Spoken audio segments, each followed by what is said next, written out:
say that back to me. I want to make sure you got it right. Okay, we're looking at $539,000. I think I have a coupon for 5 fingers off. Damn it, I knew it, I knew it. Keep the change. These large orders never work out. Guys, everyone back in the truck. You know what? We are never ordering from you again. You will hear from me in my blog. We need us some food, man. Broke. Look at this. Can you see my ribs? It's been a long winter without no fat belly. What are you doing? What's it look like I'm doing? Shake, is that my email account? Ordinarily, I don't open the spam in your email account. But, check it out. Hands on a hamburger. Yeah, you put your hands on a giant bacon double cheeseburger, and the last person to take his hand off gets the whole enchilada. Enchilada give me gas. No, Meatwad, it's not an enchilada, it's a hamburger. Whoa, your first version of the story had a cheeseburger. Now you're saying an enchilada. Which is it? Enchilada's an expression. Oh. Enchilada give me gas. The cheeseburger give me gas, too. Pretty much anything I swallow give me gas. Except gas. What happened if I swallow gas? Look me up on Wikipedia. I want to see what I specialize in. Shut the fuck up. Okay, fellas, this is it. The rules say we have to keep at least one hand on the hamburger at all times. What if we get hungry now? The rules do allow you to nibble on the burger as long as you keep a hand on it. What if I get gassy? I told you about that. Well, the rules allow you to stand over there by Shake. All right, then. Hey, Shake. Come on over and visit my big ankle, and I'm going to kick your ass with such force that will open a time rift where Jesus lives. Come on. Is that Carl? Tell me you're not doing this too. Carl! How'd you find out about that? I was part of a select chosen group of people picked to do this. You got the email! Give me 5, you're the man! All right. So glad you're here! Give me 10! All right, yeah, don't leave me hanging, man. Over here, disqualified. Bitch, come on! Oh, come on! I just got here! Hey, check it Let out! me take a mulligan! I just outwitted stupid Carl! All right, man. Give me 5! All right, yeah. Let's double the fun! Give me 10! Yeah. Hey, keep a hand on the burger, man. Come on, but he just outwitted Carl. You won't win. You won't. Hey, wake up. Wake up, wake up, wake up, wake up, wake up, wake up, wake up, wake up, wake up, wake up, wake up. Huh? What? I have to TT. Just do it here, man. Just go. But ain't it gonna soak into the burn? Aim it out that way. I need help getting my pants off here. I have trouble with the zipper. Meanwhile, you don't have any pants. What the hell you say? You let me go out of the house like this? How long's this charade been going on?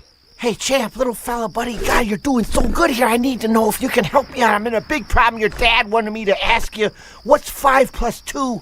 Can you count it with your fingers, please? Let's see.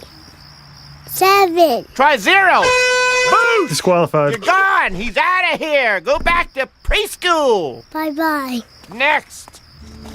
Hey, hi. Oh, hi. I saw you checking me out. Hey, where are you from? I'm from New Jersey. Hey, let's do the hand jive. You first. Oh, okay, I know how to do that. Kapow! Disqualified. Hand jive. Oh, no. You're unlucky in love. What's 5 plus 2? Count with your fingers. Can't do pluses. Ah! Disqualified. Kid's out of here. Hands in the air. You're under arrest. Whoa, what the? Hands in the air, sir. What's the charge? You're the sucker. Oh, come on. You look lonely. Why don't you give me a hand job? Look, man, I don't know what you I'll think. give you $100. Okay. Both hands. Okay. Whoa, get off my job! Right over here. Disqualified. Hand job. Drop and give me 20, soldier! Disqualified. He's done. Ow! You're gonna die soon. Really? I'm psychic. I gotta read your palm. No, both of them. No. Come on, it's free. No. This is your life on the line. Screw off, turd. Oh no, your hand's on fire. No, it isn't. Now it is. Ow. Damn it. Yep, both hands over here. He's done. Boom! All right, and then there were 3. Good job, Frylock. Now give me 10. Come on, man, I ain't going for that. Actually, you know what? We could all quit. One of us wins and shares it with everyone else. But what if I decide I want to eat it all? Get real, Shay. You can't eat it all. I can try, can't I? You know, I have been TTing all over this bun for about 7 days now. Fine. We'll all quit together, all right? At the count of 7. How many fingers would that be, Meatwad? Well, let's see now. 5 plus 2? Maybe. Show me. Prove your theory. I think. Wait a minute. You trying to get inside my head? That ain't happening. I'm freezing you right, Jack. See, check this out. No, Meatwad. La la la la la la la la. Disqualified. You are disqualified. Moving, so you probably ain't saying nothing, but still ain't listening to you.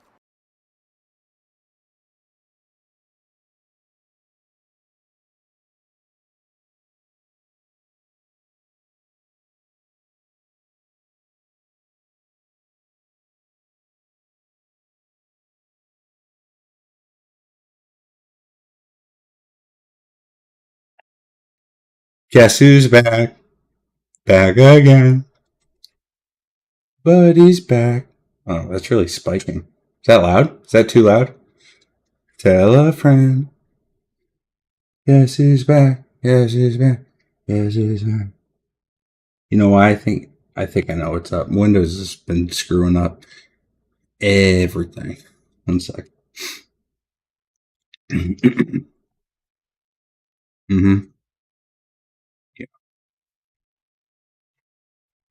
Yeah, the sound mixed up.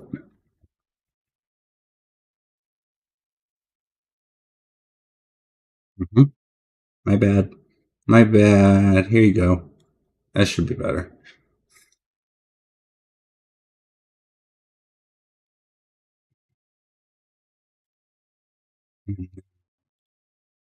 This guy, Jesus.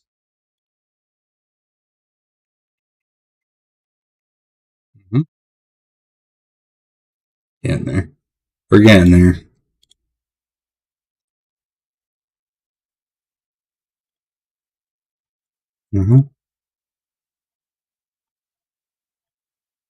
Okay. Yeah, dude, Dentist is a clown. He makes absolute shit products and he pushes them on people.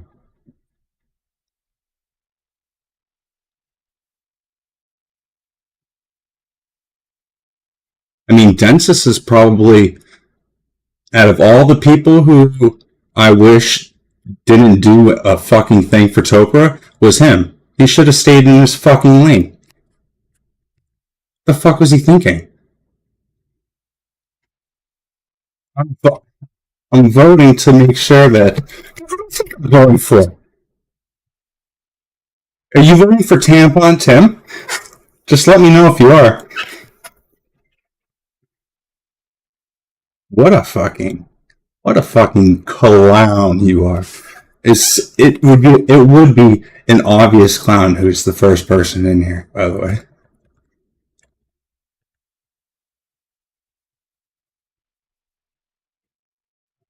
Okay. Like I said. Here we go. Yeah, here we go.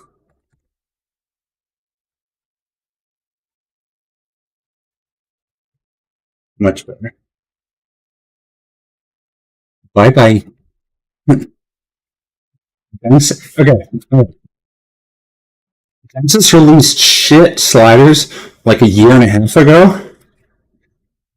And this man has woken up every single day in a cold sweat about it. And he's been waiting for the day that I came back so he could come over and ask me if I like him or not. No, I don't like you. You're a fucking idiot. Stop telling people to buy your awful products. Stay in your lane.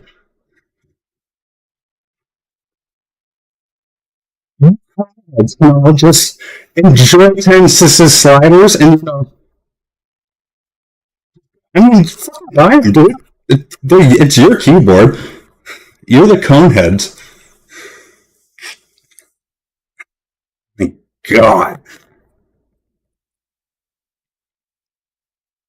I can't come back after a year without anyone being salty, so okay. I'm back full time. Awesome. is you guys all chose to die on the worst time.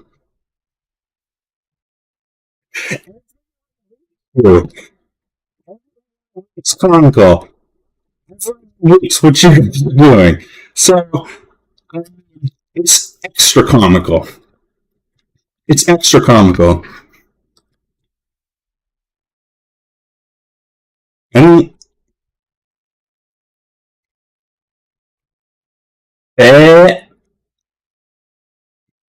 is it loud? I don't know how can I ban you, bro? It says you were banned. Did you make? Oh, you know what? I spelled your name wrong. That's what it is.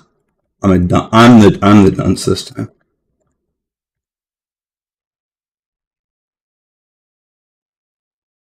Oh my goodness gracious.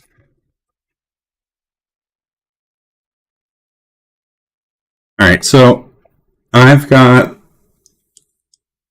like 50 keyboards to build. So I'll be here just banging out keyboards pretty much daily for the next year or so. Is this the right one? Let's see your properties.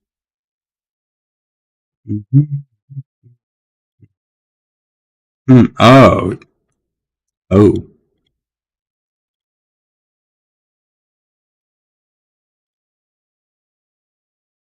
I do need to fix my mic.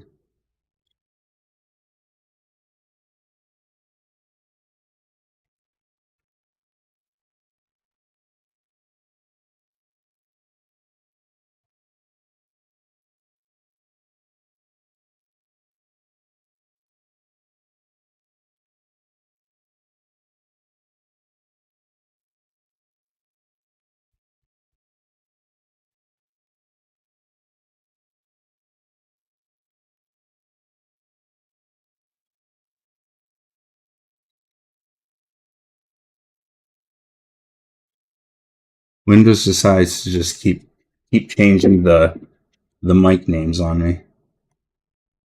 So I don't know which one's which. It still might be a little too loud. Yeah, I think so.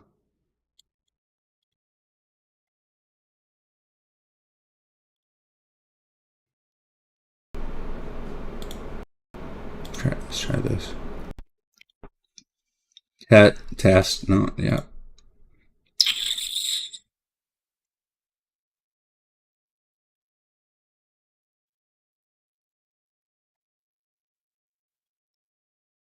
Testing.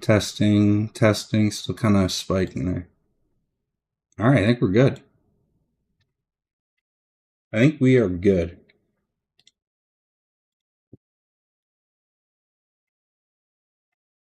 Apologies.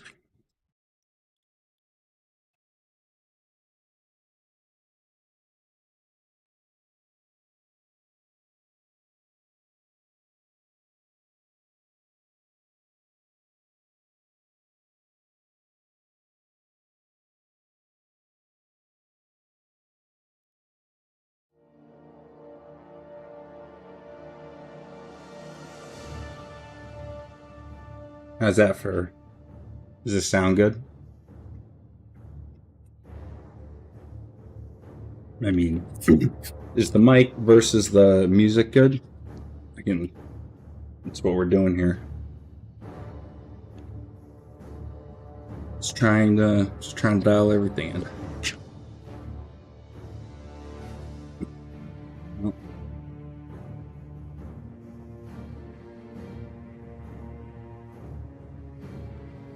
Hey, dude. Long time no see. The only time I see you is at the top of my Steam friends list. Because you're like 100 and level 160 or something. How you doing, man?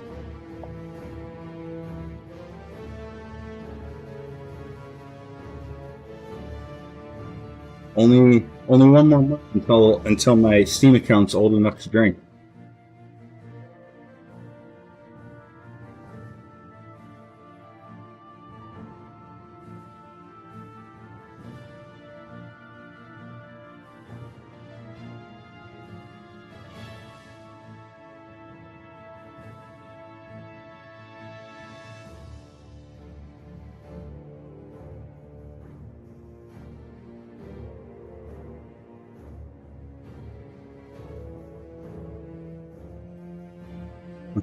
That's too shiny.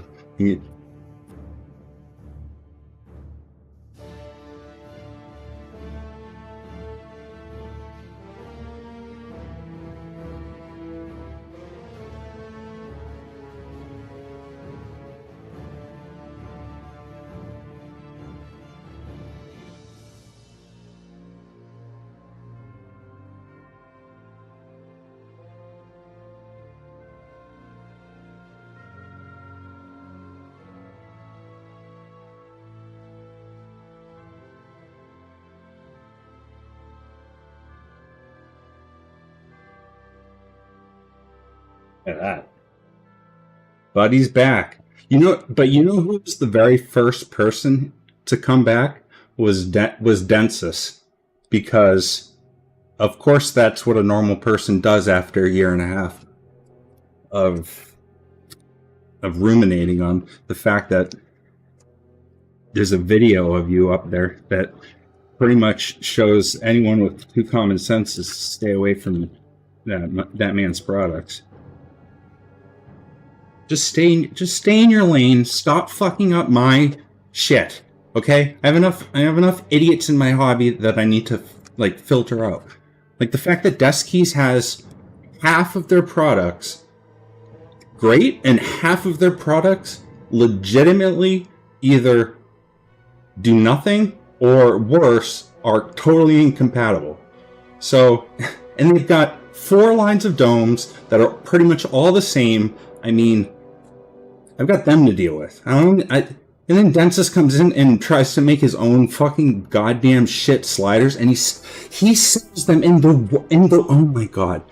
Every single Densis board is the worst keyboard I've ever made. This guy does not know how to design anything. He has I'm gonna show you how bad this man's keyboard designs are. It is unbelievable.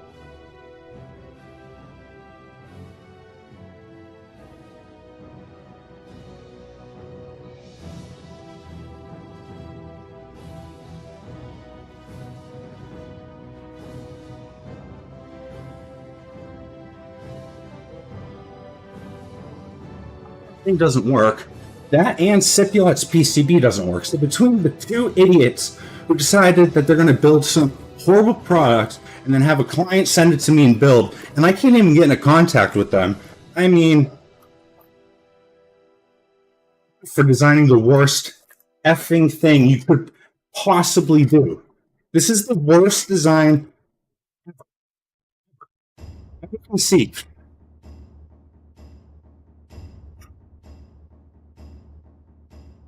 Alright, I had to order special 9mm length screws from fucking China to get this thing to work, first of all.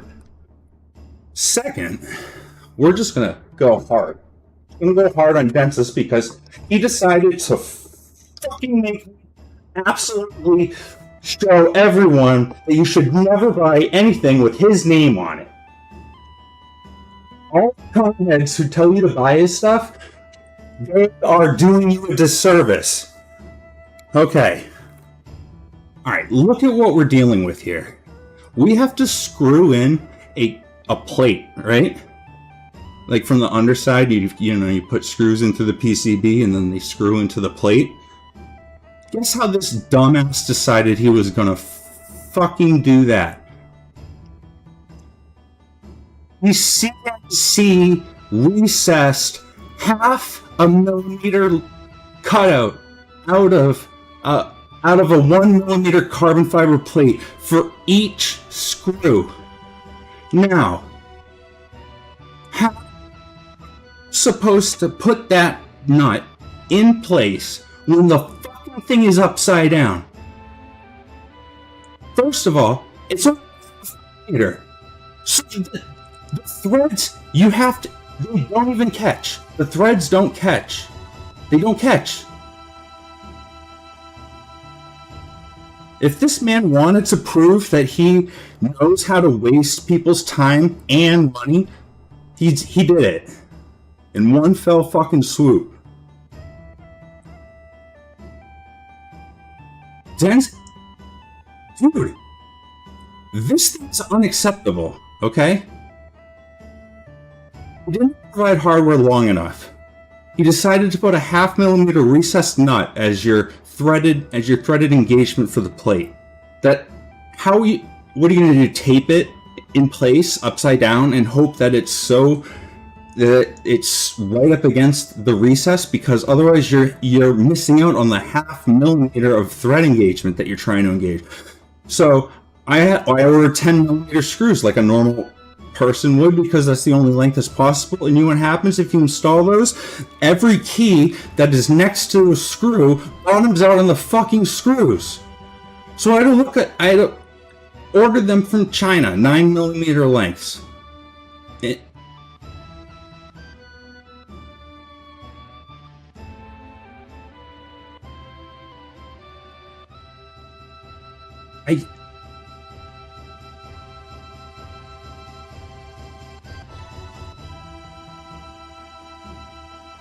Get out of the hobby.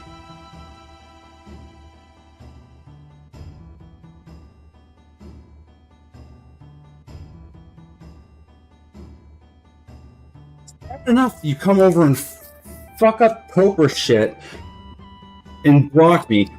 Have other people buying them and sending them to me. They're the worst boards ever designed, dude. I'm glad you have your little army of coneheads who will stick up for you, because I'm a bigot, racist, and transphobe, and I don't believe in transgender affirming care for kids under 18. So that makes me a transphobe. Yeah, that's why you guys buy Dentist's shitty products and not mine. It's just wacko world. All I want to do is build keyboards.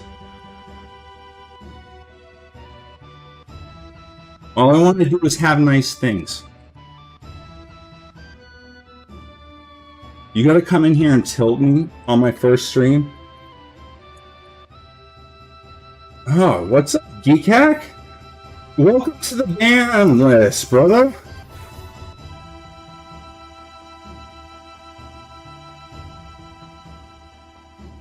Goodbye.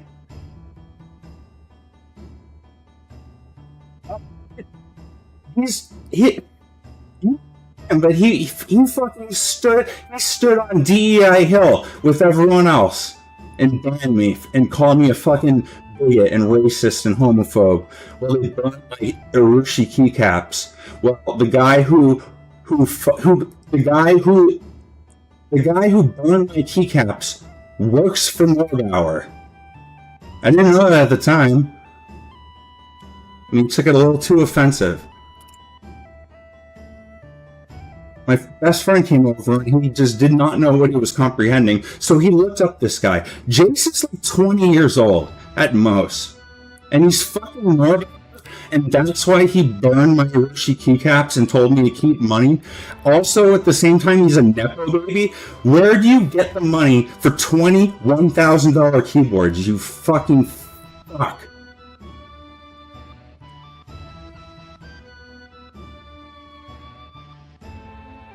Just be aware. There's undercover agents at every NorCal meetup now. They're all gonna try to get your furry fucks. You little furry freak-offs.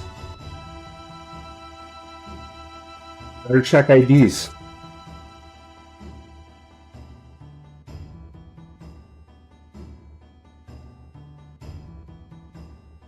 Oh my god.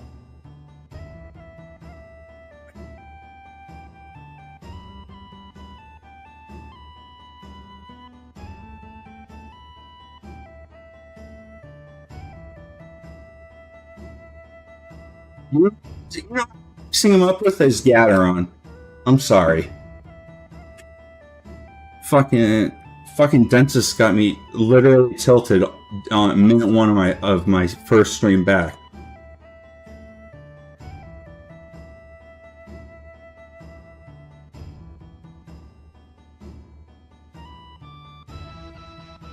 I can't read your name.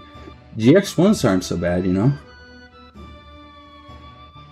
I mean, they're terrible out of the box, but all right.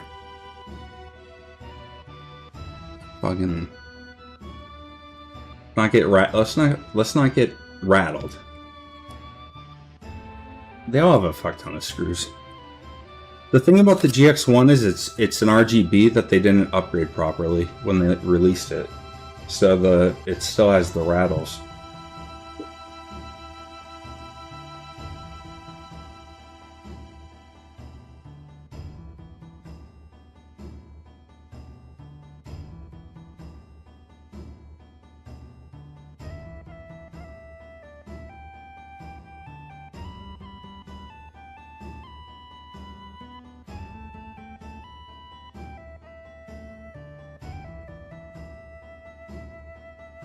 You know what you need? On these bad boys.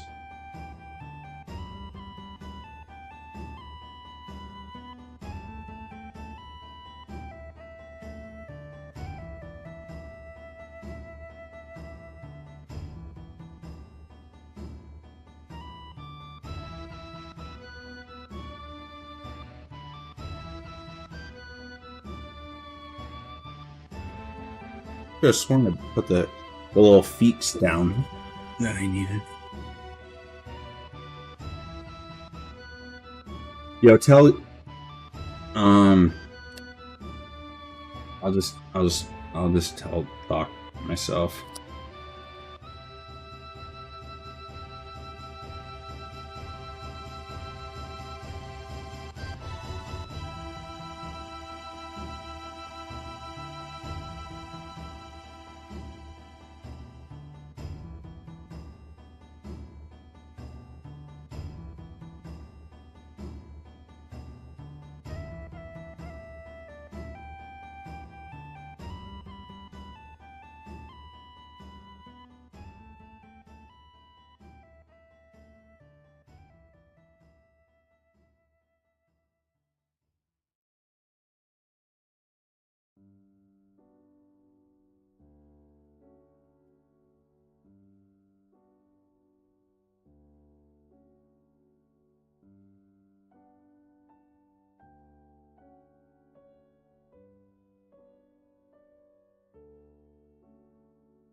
What a shit show to start off.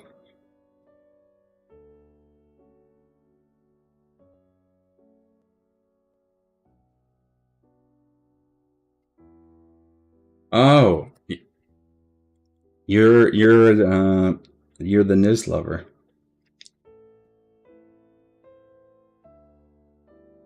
right?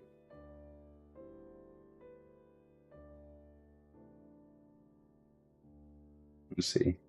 That checks out. 2 a.m. No. No. I'm thinking of someone else.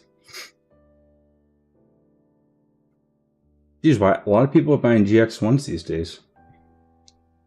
They're coming out with with 2 special editions. They're coming out with 2 special editions in January. For all you weebs. They got little waifus on them. I really need the feats for this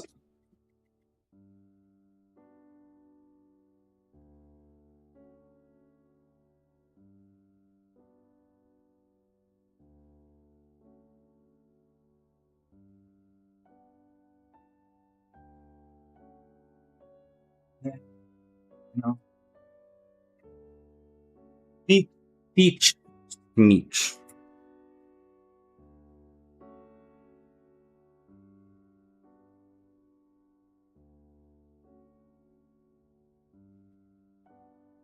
I'm pretty sure that the body pillow like already exists, and then they're getting a matching keyboard. I think it's that order.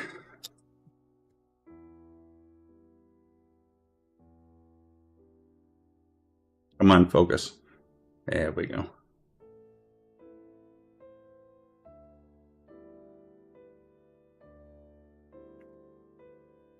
Oh, dude, for a second I thought you were telling me that they banned a player. They're in the middle of a finals right now. G2 versus Spirit. G2 is so stacked. It's not fair.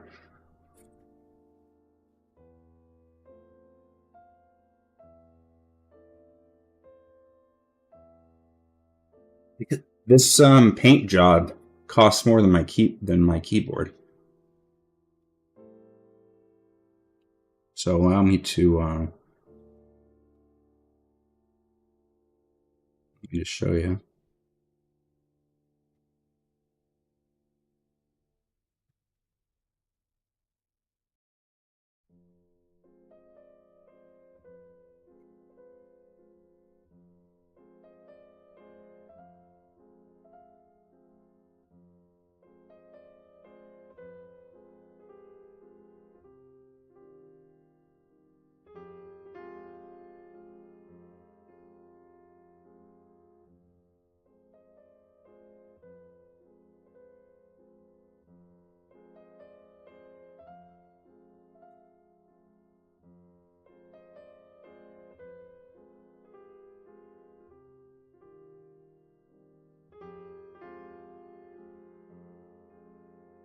Oh, thanks, man. You're the first subscriber. I actually brought this back to this. So let's see. Are we looking at? Let's see. Are we looking at what I'm looking at? Yeah, we are. Okay. Maybe I'm in the way here. Okay. This guy, well, he works with people in the industry. I don't want to out people who don't want to be outed. So, because they did like 100 or 200 keyboards for them. I don't know if that, a lot of people would like to keep their suppliers kind of hidden, but the guy who painted this keyboard painted every single one of those yellow Boston Dynamic robot dogs that you've seen.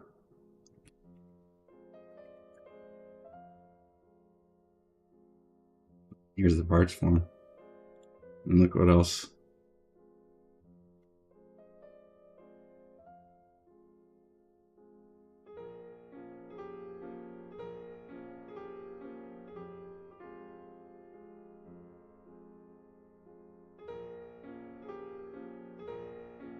He doesn't post too much stuff. Oh, I wanted to here we go.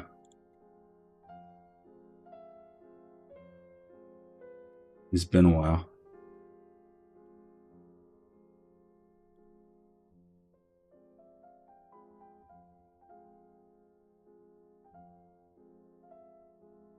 I think there's some keyboards in here somewhere. Yeah, see, right, here's a keyboard.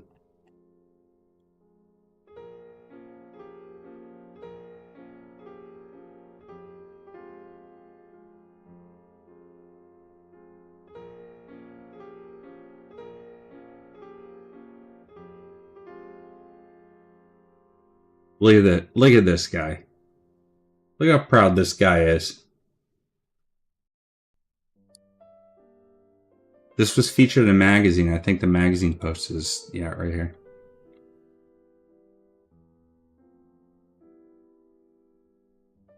Okay, the guy, this is how good, this is, you get what you pay for.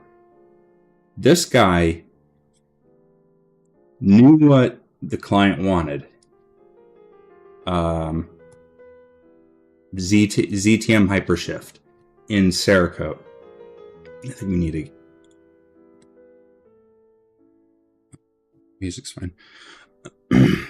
And he painted it twice and called me and he said, it doesn't really look that great in Cerakote.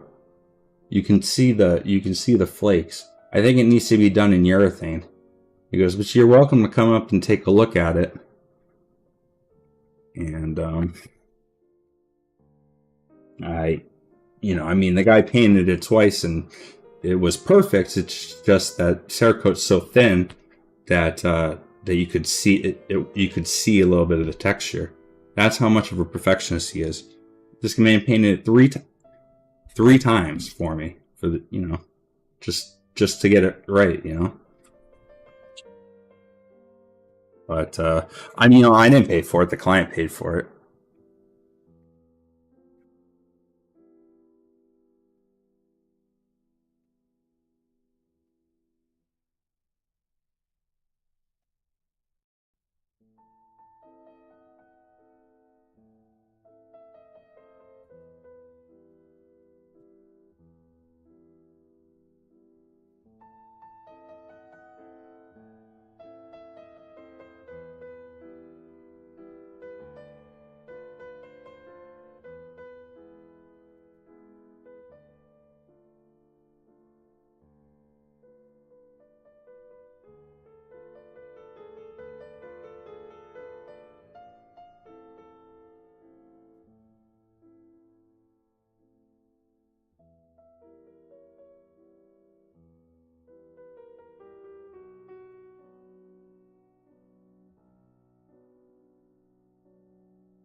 Oh, did I? Oh, I thought things froze up. It was just me. It was just me.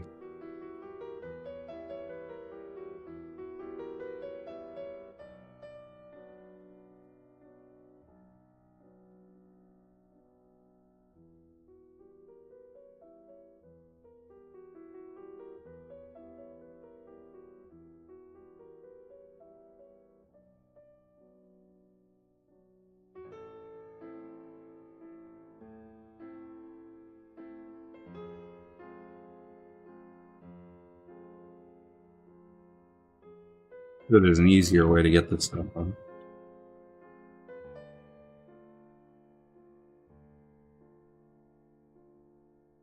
Just perfect.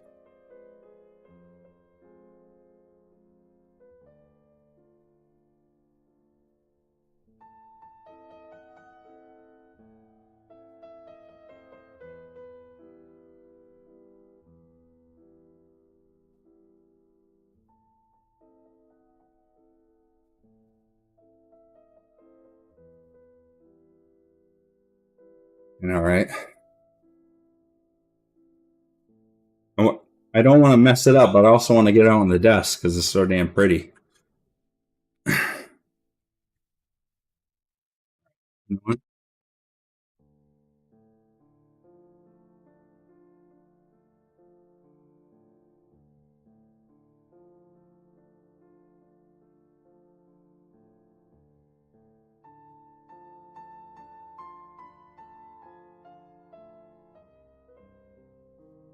Like the man at the Rolex store who looks down upon you, filthy, dirty, poor peasant who walks by. If you've ever walked past a Rolex store, you know exactly what I'm talking about.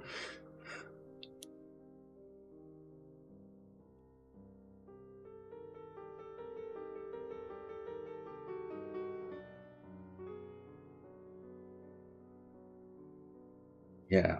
And it's not, I don't even think it was a Rolex store. I just think it was an authorized dealer. And those are if you go through them, they like dangle the Rolexes as like a carrot. They're like, oh no, you got to buy some Omegas first. You got to buy some like, Burtons or is it that Burton? No, what is it? I'm not a watch guy. You can't just buy some G-Shocks from them and be like, all right, time to give me a Rolex.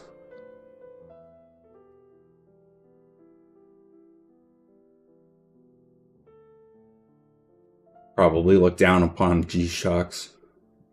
You know what? G-Shocks make you a G, all right?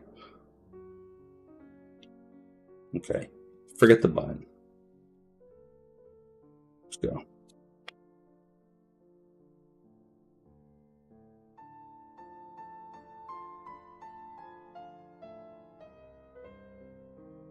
so shiny it won't focus.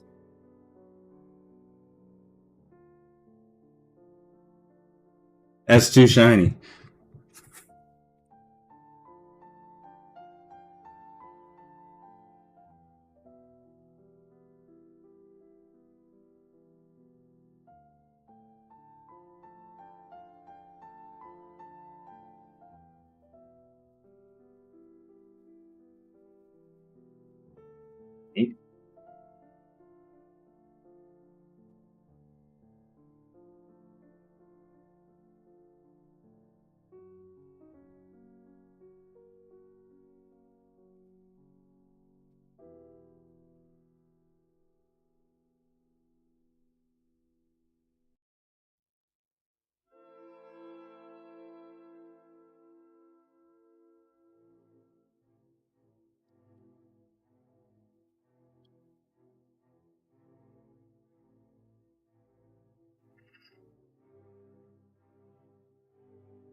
I got a cavity I've been putting off. I hate the dentist. I mean, hate is not the right word. I had a traumatizing experience at the dentist once. All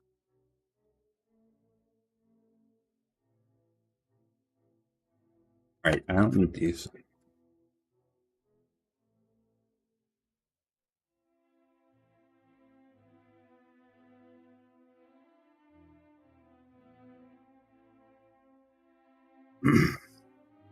But what we're building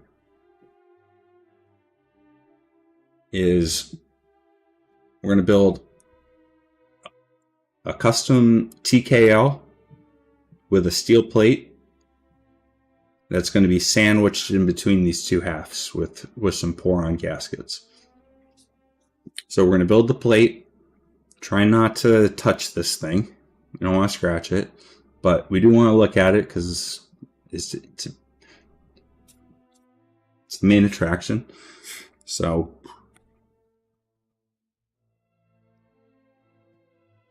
he decided to get the goated domes, 55 grams, of course. So that's what this board's all about.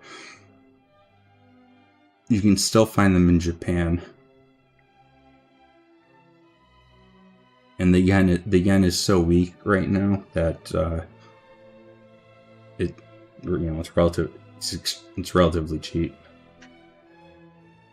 It's just an aluminum case but it's painted with urethane with ZTM Hypershift. He went with urethane after painting it twice with Cerakote. Just the urethane is a little bit thicker. I guess that.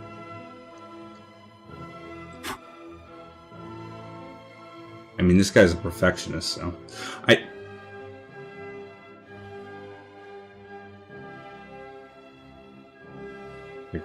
Fire alarm's going on? Oh. What? There we go. Turn that off.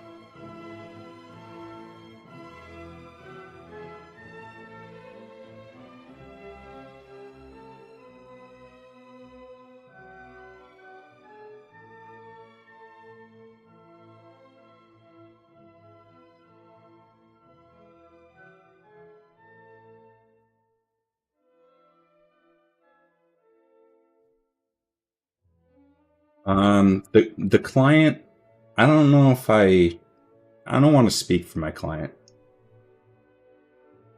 But let's just say that he did exactly that and then some.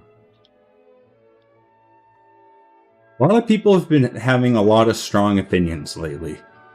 And I don't bring it up. It's just in the course of the past week, I've had people confide in me just how certain things are that they just can't believe is going on, and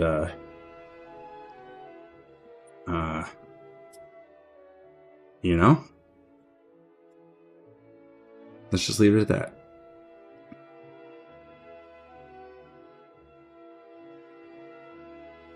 I think the white's a little bit blown out, huh?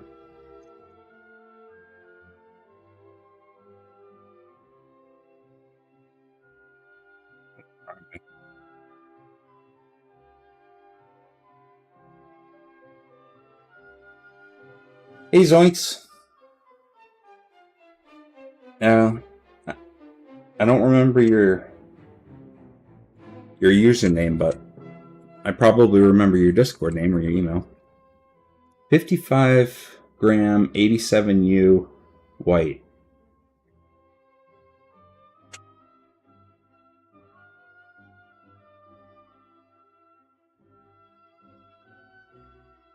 That was more than a few months ago. I think.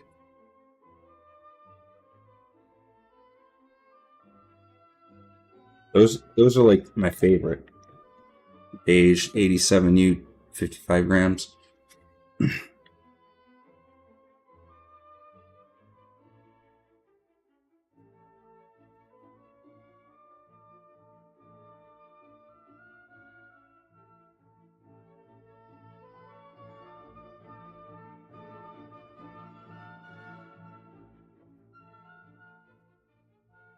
People often ask how often they should like re-lubricate their board. Honestly, I don't know the answer to that.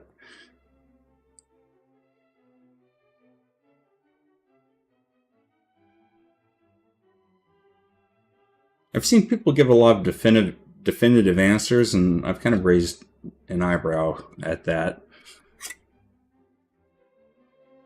Maybe, I mean, it's their experience, but it just seems to be an outlier.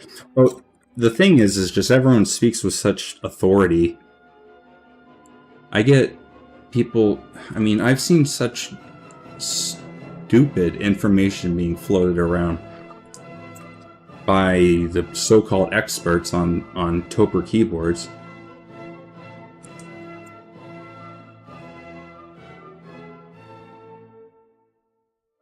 It's not my place. It's not my place, nor am I able to correct them. It's just people come to me with questions, saying, "Hey, is this true?"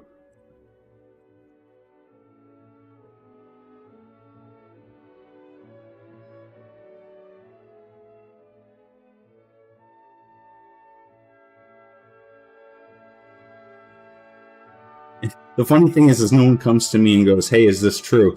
in regards to what they read about me.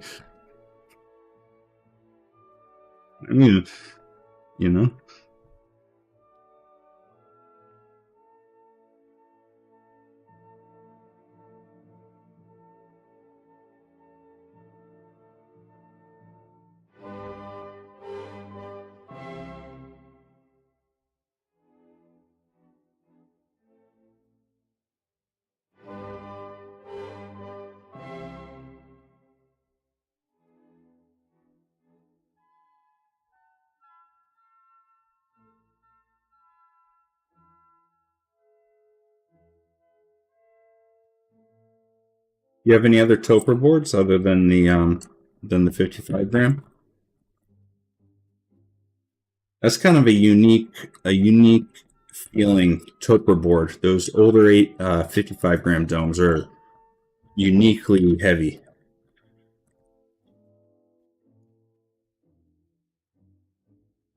I'd say it would definitely be worth your while if you are so inclined to ever get a 45 gram board. Those are 45 grams goated. It's just, I have a key switch tester and I have 25 individual domes in it, and I've loaned it out twice, and they're not labeled yet. It's just like MX plungers, and they're color coded, and they'll test it and they'll say, "Oh, I like this one, and then I like this one, and then I like this one." Both people chose the 45 gram Topre without knowing. I'm like, yeah, you know, you have good taste, my friends. So I said. Some people like the 55 gram domes. That's like the next second common choice. And then from there, people like Deskey's, Tiffany's, pinks, and blues. Now, they have 4 different variants of them. I don't know why. They're too similar. They're far too similar.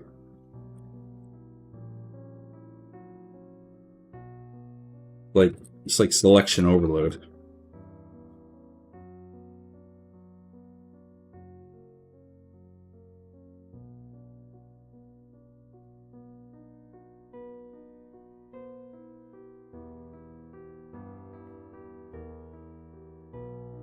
You're covered. Which one's your favorite? A lot of people who have a Happy Acting keyboard, I mean, that's by far their favorite. That's generally the consensus of people who have Happy Acting keyboards. I don't really, I could never really get used to the layout. Just the backspace location and the...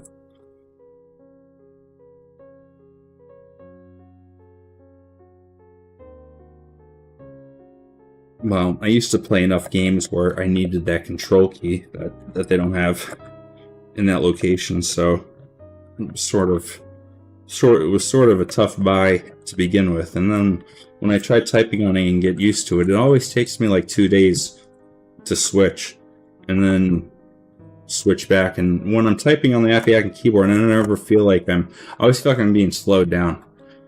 It's just that's my... I mean, obviously, that's I'm not everyone, and everyone else disagrees with me. So take that as what you will. I'd say in the community, Happy Acting keyboards make up for at least 50% of all Topre boards.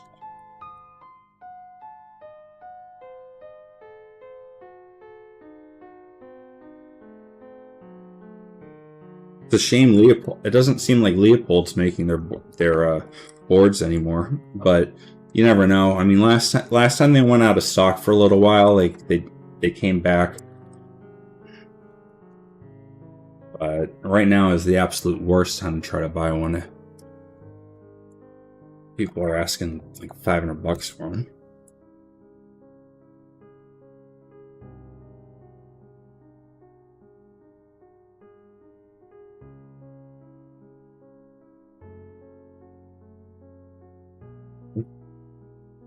I think the best board I ever had was actually a Norberforce, or not Norberforce, a Heavy 6. So an FC660C in a Norbauer case. That is his best case by far, in my opinion. I like the looks. I like the way it feels. I like the way it sounds. It's a good board. It's a good board. What can I say? Man, what I've noticed. I don't mean to sound like I'm trying to stereotype negatively here, but this is just my experience I want to share with you. People in Japan are either extremely clean or hideously filthy, and their boards always reflect it.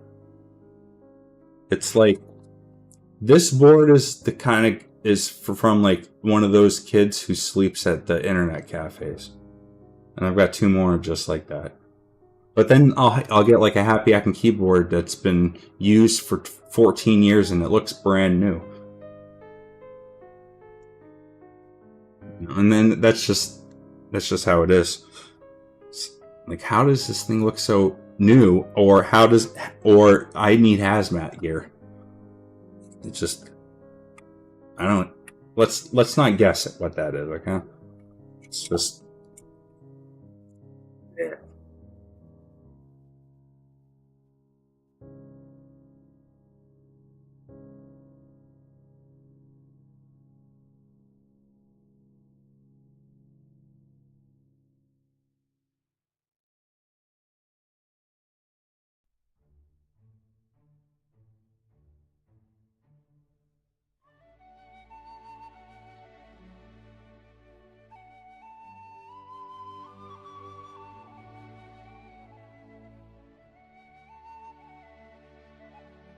That hurts so much. It just started today. Damn.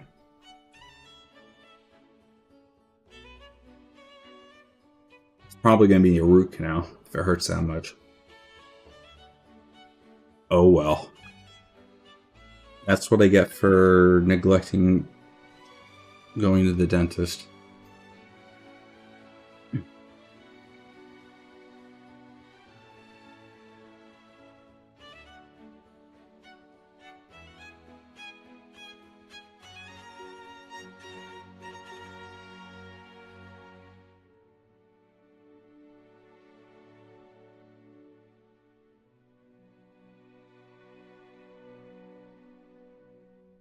Oh, it's been a while since I've had the luxury of using my favorite tool here. I kind of want to put it up on a post, like, you know, like an official workbench. That's what the hanger for. This is like one of those electric screwdrivers you see in a clean room at NASA where they're assembling like the James Webb Space Telescope.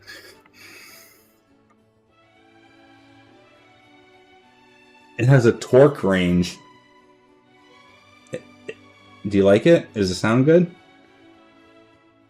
The torque range on this is the lowest that they offer.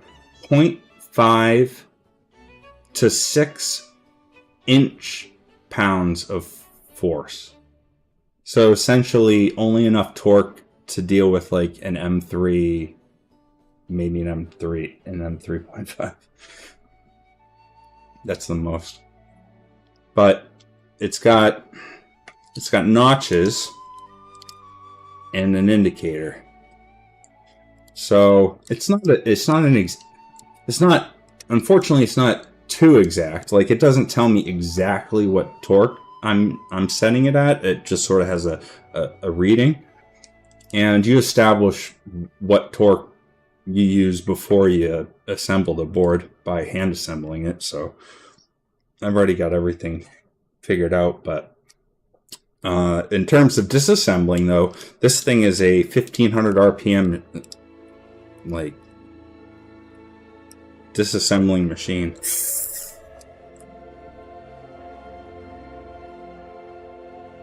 Oh, guys, I know I've been away for a while. I'm coming back with a new technique. The wait was not worth it. Are you ready? Are you ready for this new technique? We have to go overhead here. Straight up, just overhead. No. All right, ready? Watch this magic.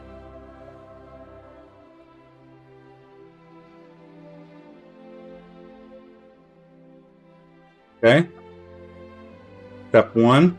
You're used to that, right? All right. New. Step 2. All right. It worked on the full size. It's not working so well on the TKL. It's stuck on one clip here. Let's see. Am I gonna break it? Nope. No, just rip it off, man. Just rip it off. And if it breaks, contact me. I will send you a new top. And apologize profusely for recommending that you do that.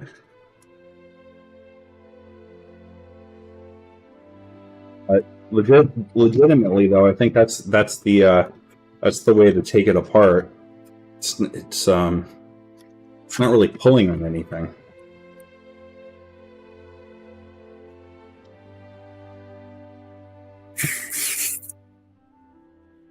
All right, let's shred some.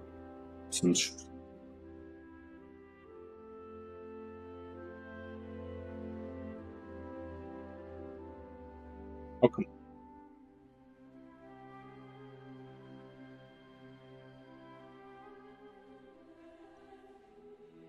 Well, I like this thing, but I don't know how it works. It's got some sort of like clamping mechanism in 3 joints based on 1 lever, but one of them seems to get stuck.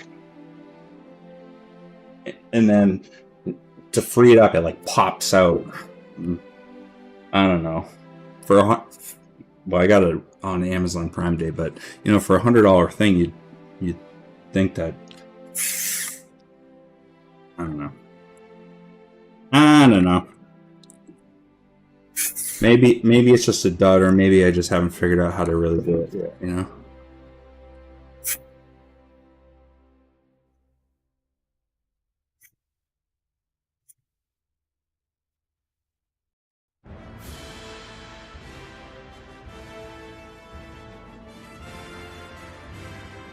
You need to do something with your R2 limited edition. I hate to tell you this, but that's a misnomer. It's not a limited edition. It's a PFU limited edition. There's nothing limited about it. The company's name is PFU Limited. Sorry. But PFU did assemble it, and that makes it the best real force out of the box, because they lubricate their boards like the people who assemble the regular real forces. So they're the people who assemble the Happy Acting keyboards. They also decided to do a line of real forces, I guess, and they're lubed the exact same way as the Happy Acting keyboard type does, which is to say a little bit on the stab, enough that it's like the best experience out of the box. And for some reason they put like a thick grease on the slider rail of the spacebar. I don't know what that's all about, but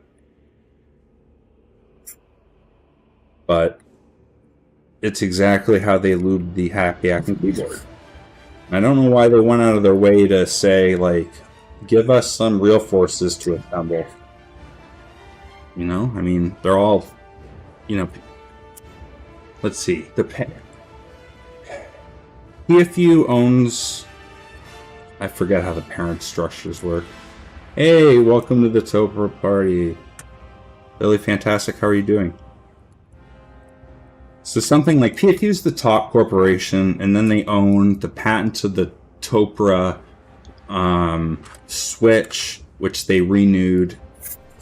I don't know how how valid it makes it, but they renew it every once in a while by like making slightly changes to it. Thank you. Oh yeah, this was professionally painted by the best painter I've ever had the pleasure of dealing with. And for some reason he... Oh! Over again. And... What's that supposed to be? It's so shiny though.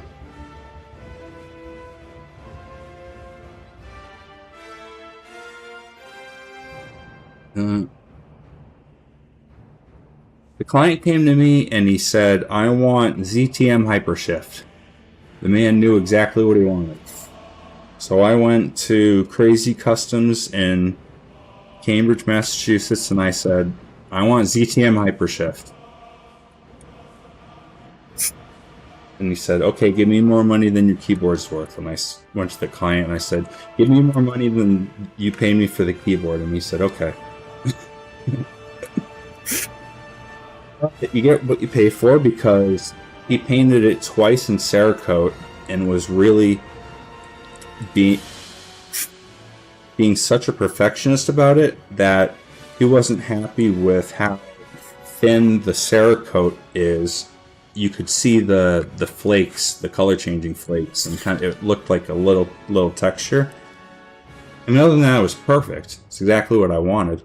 But he had painted it twice, and he called me up and he said, you can come pick it up and look at it, but he explained what he was seeing, and then he asked if it would be all right to go ahead and paint it in urethane, because that would be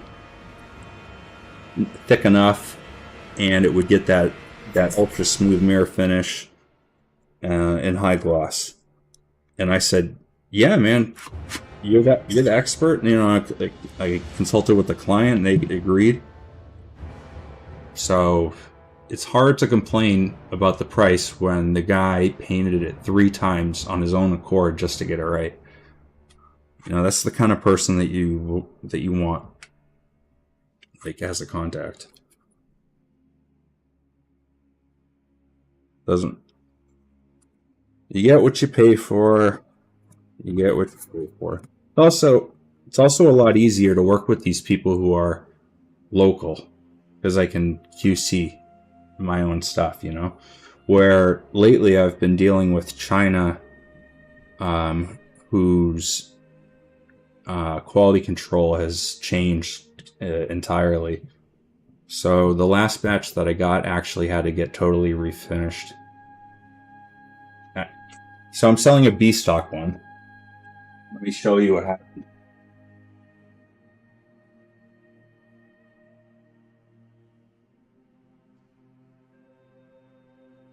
We had to refinish the weight. So the weight was just bead blasted. It was just bead blasted brass. And what you normally do then is you Cerakote it, or ceramic coat it. It's the same thing.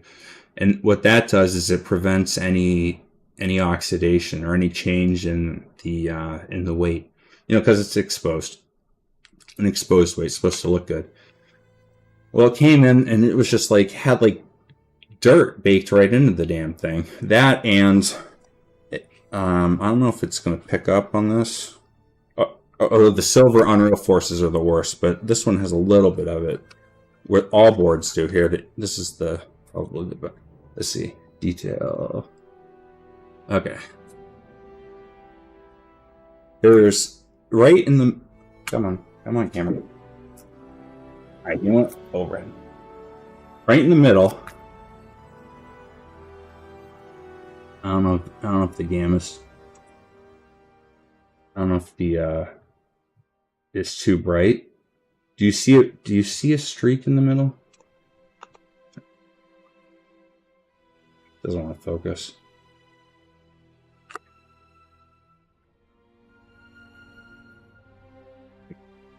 Right here. Every single board came in with that anodizing issue. So 3 Adores and 10 Unreal Forces. All of them had like a band across, right down the middle of all of them. And then the weights were just totally unacceptable. And I figured if I was going to sell some B stocks, I had to get the weights refinished at least, because otherwise they're C stock. So I took the weights to the same guy who did this, and the weight go.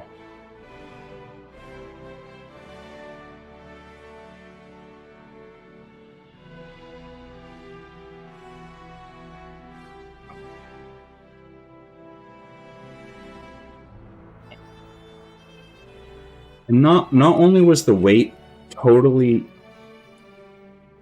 visually hideous, just absolutely, just like, it looked like someone threw bleach on a imagine the damage of like a colored something and you throw bleach on it, right? Like that kind of damage. That's what it looked like on one of these weights. The other one had dirt baked right into it. Well, these got to get refinished. So they're supposed to be Cerakoted so that they don't oxidize. You know, it's written on the order. So I bring it up to the shop.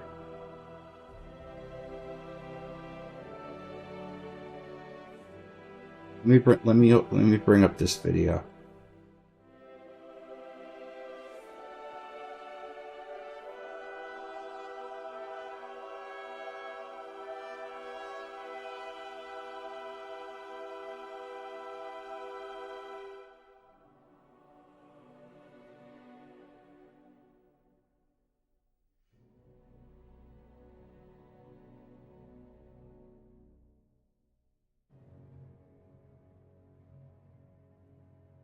Did I never upload it?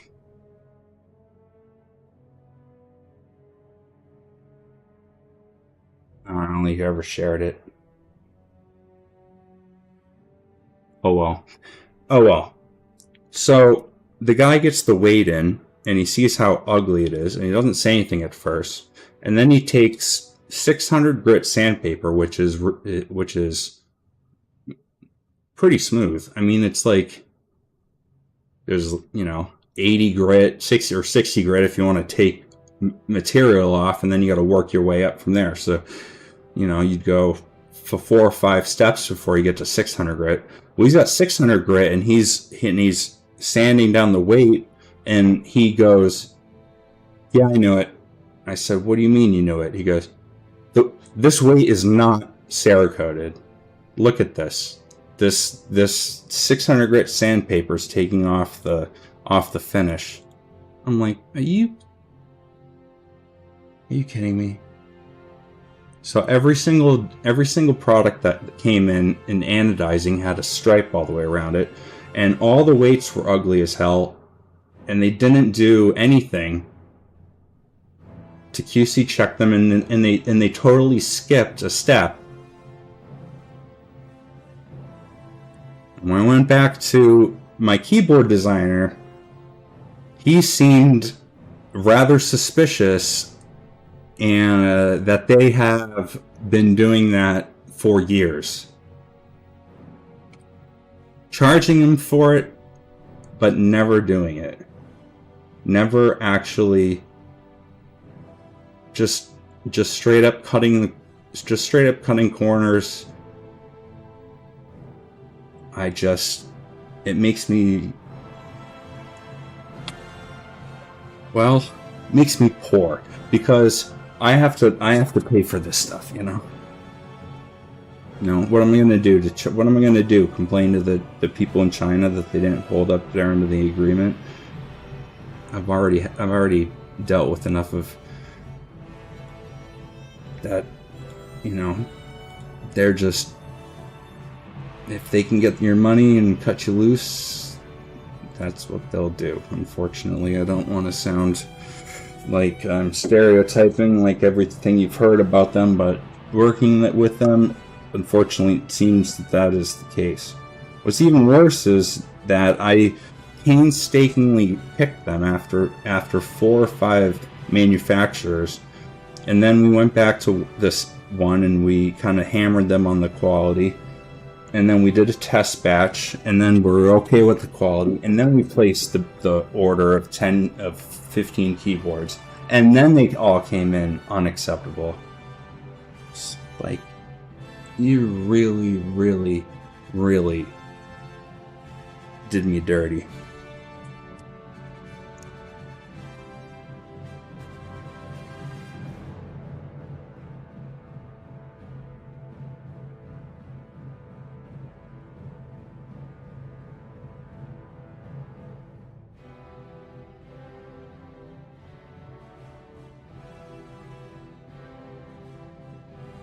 We need any of these parts? No, just the domes. Good. I'll have to touch this yuck board.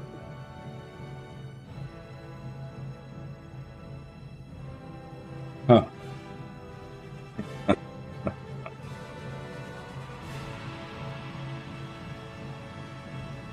I should have known you'd be the one to flatter yourself.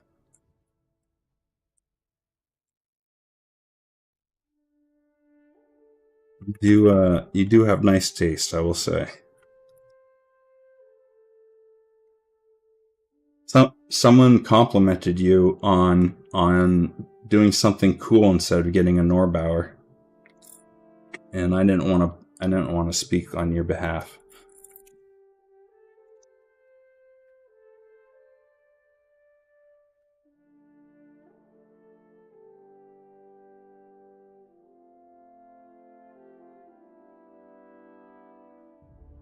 I was like, yep, that's what he did.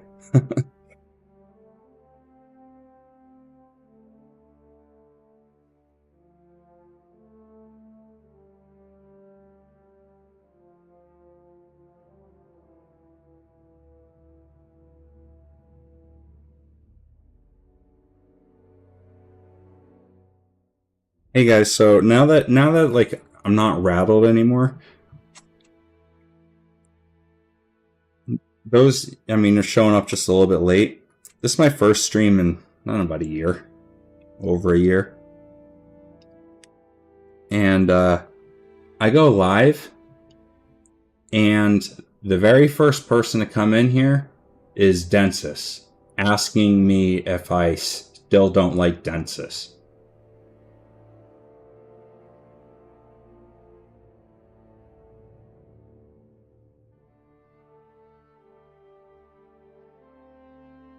Imagine having like a song stuck in your head for a year and a half. Well, replace a song with intrusive thoughts of me, and replace you with Densis. He couldn't stick to his own lane. He decided to just rush out and pre-sell a whole bunch of just parts that people wanted. And when I got him, I just was absolutely crushed by how shitty they were. And that started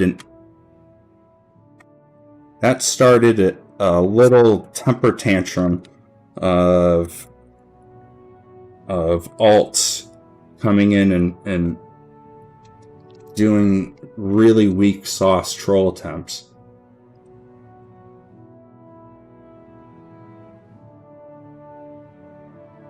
No, I didn't set out to make a video about Densis. Or a bad video. I didn't set out to make a bad video about him. He's the one who made it a big deal, but also sealed his fate, because he released the worst product possible, but also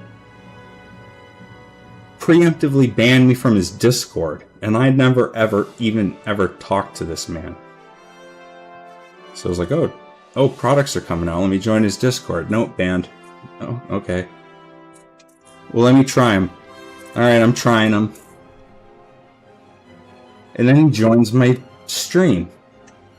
And I made a video about it because he's a child scamming you with shit products. Okay? He made this board. He designed this board. Okay, I have been working on this board since February. Now, why have I been working on this board since February? Well, it's because the PCB had problems and Cipulot decided to ban me, so I couldn't contact him. This is also a client's board, but this is built by Densis, and so I can't contact Densis. The screws he gave me weren't long enough. The only way that you can screw these screws in is by making contacts with these nuts that he wants you to place in like this little recess, and there's 0.5 millimeter of thread engagement. If you buy a standard 10 millimeters length screw, it will be poking out such that the keycap will bottom out on the screw. So I had to go and I had to find some bonkers 9 millimeter length screw from China. And then I had to individually tape these nuts in place so that they didn't all fall out when I put the board over. But I also needed to, because you're trying to screw the board in, and what you're doing is you're trying to catch the threads on these nuts, but there's nothing holding these nuts really in place. So all there was tape. All there was tape, kind of like holding it. And well, tape isn't really it's gonna give a little bit. So it was just. The worst part is I have to open this fucking thing up again. Because the space bar.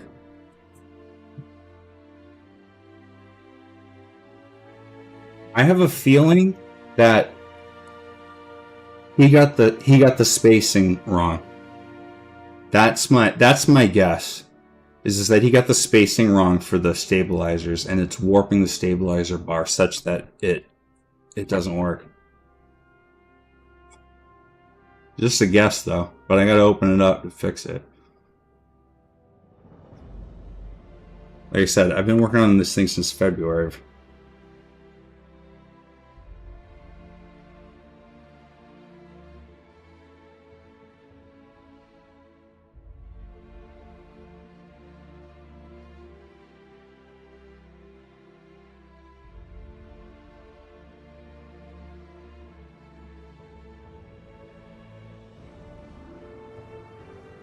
It is what it is. Fortunately, the client knows that it's an absolute horrible decision that he made. He kind of regrets the whole thing.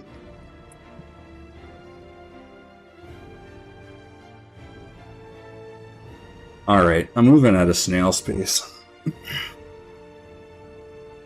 Oh yeah, you know why? I've got to take a quick break.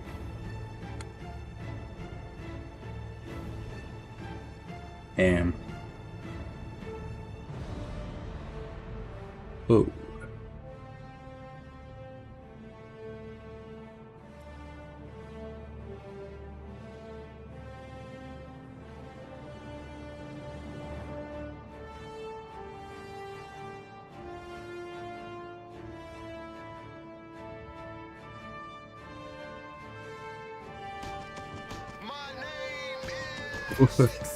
What would I do?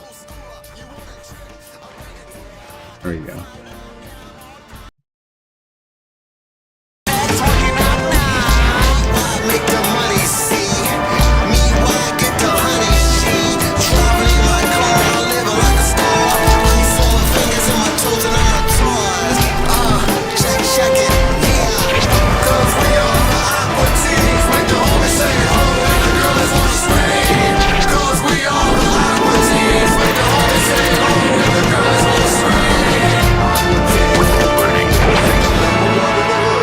Hand job.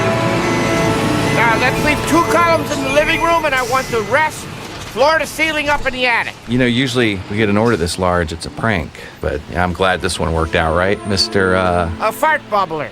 Terrence Fart Bubbler from District 9. Say that back to me. I want to make sure you got it right. Okay, we're looking at, $539,000. I think I have a coupon for 5 fingers off. Damn it, I knew it, I knew it. Keep the change. These large orders never work out. Guys, everyone back in the truck. You know what? We are never ordering from you again. You will hear from me in my blog. We got some food, man. Look at this. Can you see my ribs? It's a long winter without no fat belly. What are you doing? What's it look like I'm doing? Shake, is that my email account? Ordinarily, I don't open the spam in your email account. But check it out. Hands on a hamburger. Yeah, you put your hands on a giant bacon double cheeseburger, and the last person to take his hand off gets the whole enchilada. Enchilada give me gas. No, meatwad. It's not an enchilada, it's a hamburger. Whoa, your first version of the story had a cheeseburger. Now you're saying an enchilada. Which is it? Enchilada's an expression. Oh. Enchilada give me gas. The cheeseburger give me gas, too. Pretty much anything I swallow give me gas. Except gas. What happened if I swallow gas? Look me up on Wikipedia. I want to see what I specialize in. Shut the fuck up. Okay, fellas, this is it. The rules say we have to keep at least one hand on the hamburger at all times. What if we get hungry now? The rules do allow you to nibble on the burger as long as you keep a hand on it. What if I get gassy? I told you about that. Well, the rules allow you to stand over there by Shake. All right, then. Hey, Shake. Come on over and visit my big ankle, and I'm going to kick your ass with such force that will open a time rift where Jesus lived. Come on. Is that Carl? Tell me you're not doing this too. Carl! Find out about this. I was part of a select chosen group of people picked to do this. You got the email! Give me 5, you're the man! All right. So glad you're here, give me 10! All right, yeah, don't leave me hanging, man. Over here. Disqualified. Bitch, come on! Oh, come on! I just got here! Hey, check it Let out! me take a mulligan! I just outwitted stupid Carl! All right, man. Give me 5! All right, yeah. Let's double the fun, give me 10! Hey, keep a hand on the burger, man. Come on, but he just outwitted Carl. You won't win. You won't. Hey, wake up. Wake up, wake up, wake up, wake up, wake up, wake up, wake up, wake up, wake up, wake up, wake up. What? I have to TT. Just do it here, man. Just go. But ain't it gonna soak into the burn? Aim it out that way. I need help getting my pants off here. I have trouble with the zipper. Meanwhile, you don't have any pants. What the hell you say? You let me go out of the house like this? How long's this charade been going on? Hey, champ, little fella buddy. God, you're doing so good here. I need to know if you can help me out. I'm in a big problem. Your dad wanted me to ask you, what's 5 plus 2? Can you count it with your fingers, please? Let's see. 7. Try 0. Boo! Disqualified. You're gone. He's out of here. Go back to preschool. Bye-bye. Next. Hey, hi. Oh, hi. I saw you checking me out. Hey, where are you from? I'm from New Jersey. Hey, let's do the hand jive. You first. Oh, okay, I know how to do that. Kapow! Disqualified. Hand jive. Oh, no. You're unlucky in love. What's 5 plus 2? Count with your fingers. Can't do pluses. Ah! Disqualified. Kid's out of here. Hands in the air. You're under arrest. What the? Hands in the air, sir. What's the charge? You're the sucker. Oh, come on. You look lonely. Why don't you give me a hand job? Look, man, I don't know what you I'll think. give you $100. Okay. Both hands. Okay. Whoa, get off my job! Right over here. Disqualified. Hand job. Drop and give me 20, soldier! Disqualified. He's done. You're gonna die soon.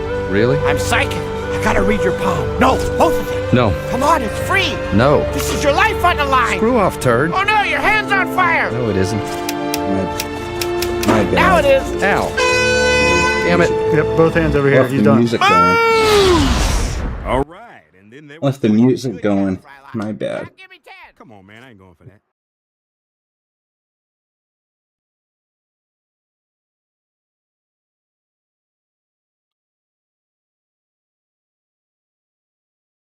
My bad.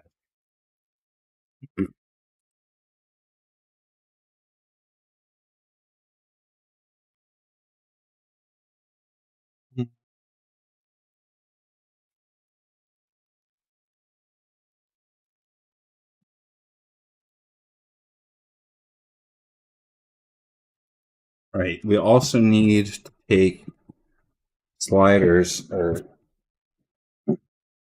I have a client whose board they sent me that I built with number 3 rings, and they want me to swap them out for purple sliders.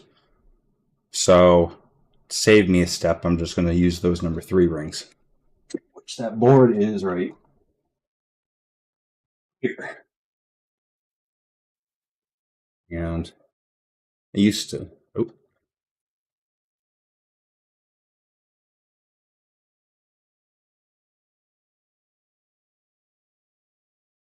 put a little tamper seal, but who cares? Like it barely leaves a. But that original void is probably from the real force sticker, not even from mine.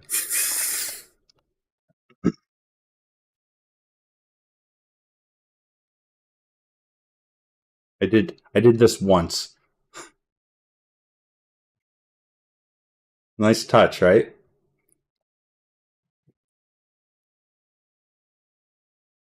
It's just sometimes nice touches take a little too long.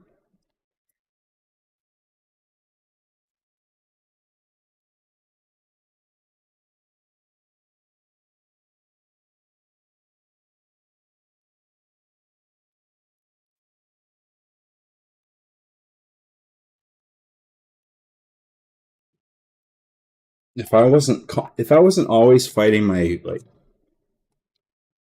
I have two minor compulsions. It's like perfection. Like I'll realize like I'm obsessing over like the smallest most pointless detail, and I'll have to just get over it. Just wake up, realize what I'm doing, and move on. That's one. The other is just kind of, well, I'm not a hoarder, but, you know, I like collecting knickknacks. I don't think, for me, that's not a healthy, it hasn't been a healthy.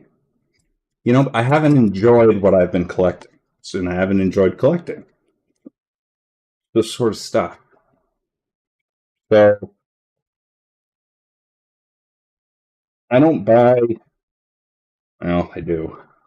Honestly, let's be real. I'm always buying something that I shouldn't be buying. Like, for example, this is my most recent little feminine but extremely awesome journal.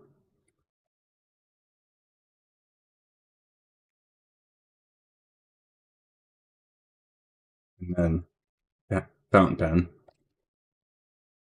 I was researching more fountain pens and I realized I'm like I have to stop right now or I'm gonna end up like 50 keyboards guy with fountain pens. You know, like this is the only expensive one and I got a good deal on it. And I really, really like it.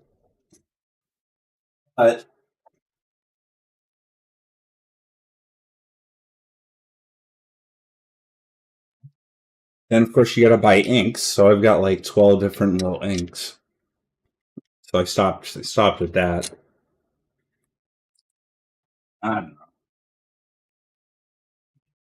It's like I'm trying to fill a void or something. I'm saying, you know, I like it, but I'm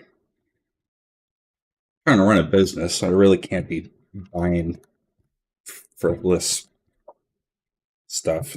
Like, for example, the keyboards I sell, I can't, you know, I have them, but it's not like, you know, I've never really. I think the only like splurges I ever did was at the beginning of the hobby when I was saving up for Norbauer cases. I got an astrophysical purple. Does this have 3 screws? An astrophysical purple Norbaforce and maritime blue heavy 6. And when I got the astrophysical purple in, I was really disappointed with the quality of the finish. What is going on with this? Is there a 3rd screw that I'm unaware of? Why is this like? Anyway, so I emailed Norbauer because, right, I'm thinking like this guy should know. He should know that it's not quite perfect. And the email I got back, wasn't quite what I expected. He's like, kind of said, "Oh, that's just as good as it gets." I'm like, "Oh, okay." You know, was ignorant and took it at face value, but now, I mean, that's his fucking MO.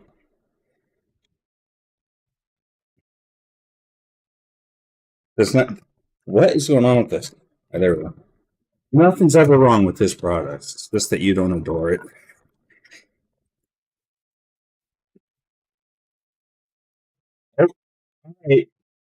All right. We've tested it.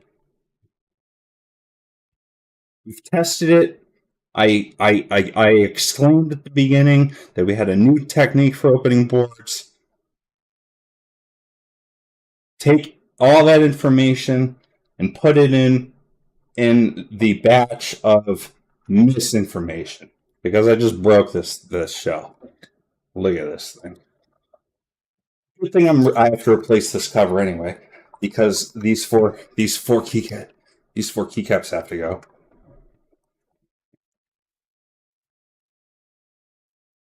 Yeah, what was I thinking?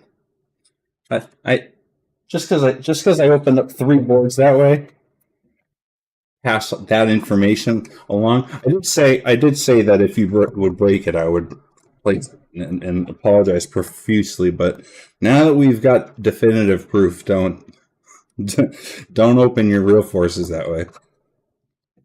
My bad.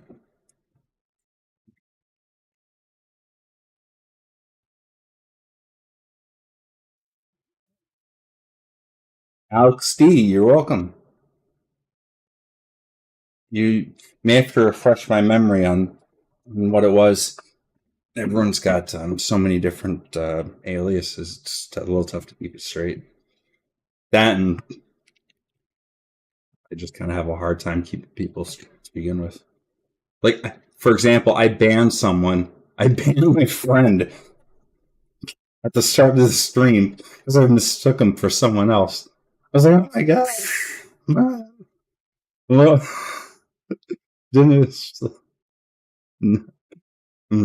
I'm like extra. I was like hyper vigilant because the very first thing that happened was someone came in and tilted me. It's like they were waiting and hiding for a year and a half to pounce some every time so they could tilt me on my first stream. Just like, you know, I don't want to make I was going to make an off-color joke about waiting patiently and how that could help, maybe have helped someone who tried to do something to someone who was golfing in Florida. And I don't mean that positively. I'm just saying, with a man with that kind of conviction, you can get a lot done. I'm surprised that he wastes all his effort on me. He should really focus on fixing his shit.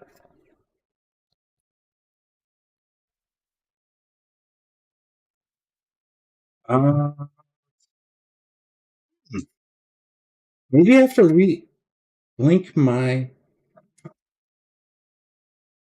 Why is the Nightbot not working? Okay. I will explain the build. It's an Unreal Force, which is my TKL.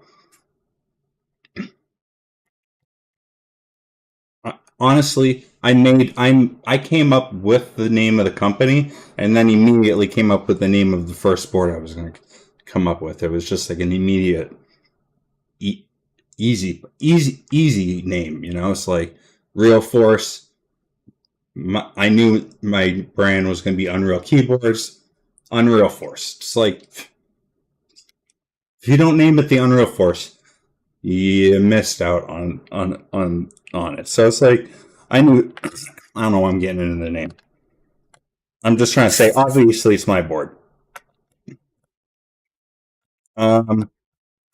They all arrived from China, all of them, with anodizing issues. Every single one has a stripe around the length of it, right in the middle, almost like, I don't know. Honestly, I'm not quite sure how this is possible to have happened. I don't know how the anodizing process works exactly. I know it's well, not sending or not. I don't know, but it's almost like they dipped half of it in, and like then flipped it around, dipped half of it, and there's like a line all the way around in the middle. But it's a gradient, though. It's not a hard line. It's just, but it's obvious and ugly and just totally unacceptable. And the weights that went with so this one doesn't have a weight. This is just an aluminum shell for a steel plate Topre switched TKL. It needs to be steel because Topre's at a TKL size. You have 1 to 1.2 millimeters, 1.2 millimeters max. So really, you have to get a 1 millimeter plate, and then maybe coat it if you want. But if you compare that to MX, that's math. 60. That's only 60% the thickness of an MX plate. So you're kind of limited. You know, if you for example, with one board I built with an aluminum plate, it was top mounted and it was screwed all the way around.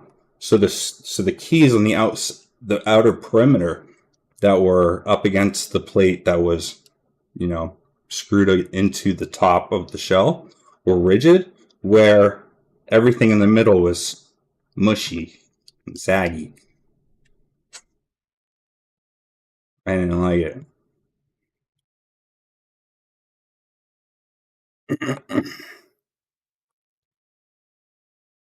Anyway, so if you do something with bigger with a TKL, you would have to find some way.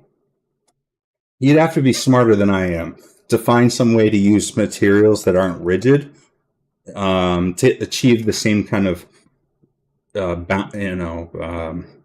flexible options that you can get with, mind the pun, flexible options that you get with MX plates. What I opted for is taking a rigid plate, steel, and gasket mounting it so that it has a nice bounce to it. And that went through 3 iterations to get the thicknesses right. And I had a few test builders, so we were just working we were kind of in consensus with what felt better. So we knew what materials not to use, what thicknesses to use, and that's what we got. We got a steel plate, gasket mounted Topre TKL with a Cipulot PCB. Something tells me Cipulot would want me to keep his name out of my mouth, but it's a Cipulot PCB.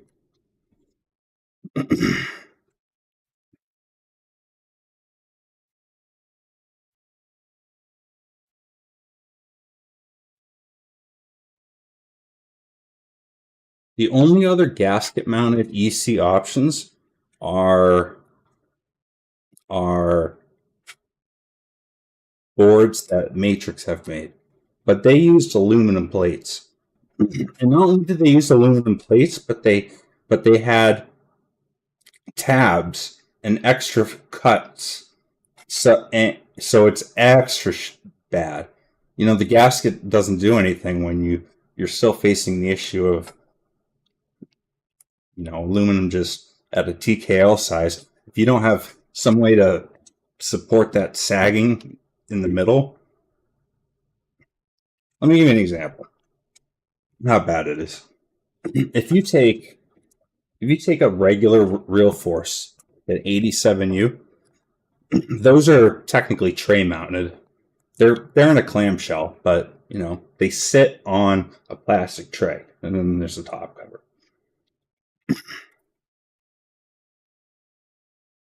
Norbauer's boards are top mounted, which means that he has screws holding that same plate assembly to the underside of the inside of his shell. Yeah, will you be nice for once? You're always so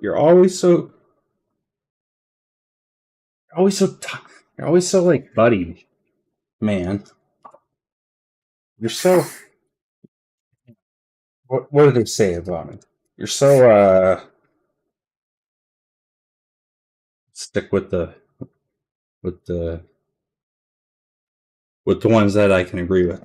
You're so abrasive, dude. Stop being so abrasive. We should ban you.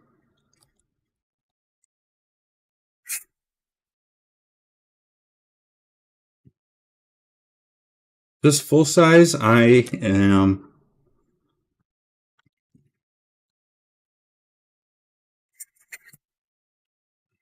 building for a client. I had already built it once, but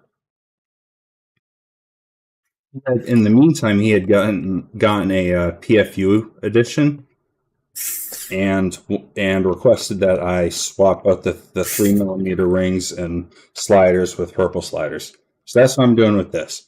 But I'm killing two birds with one stone, and I'm taking this apart so that I can use the 3mm rings in this Unreal Force.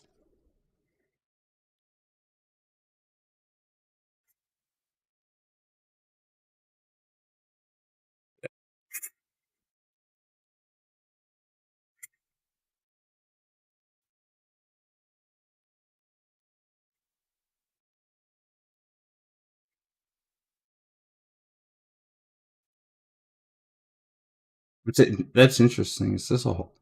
Oh, I don't know what that is.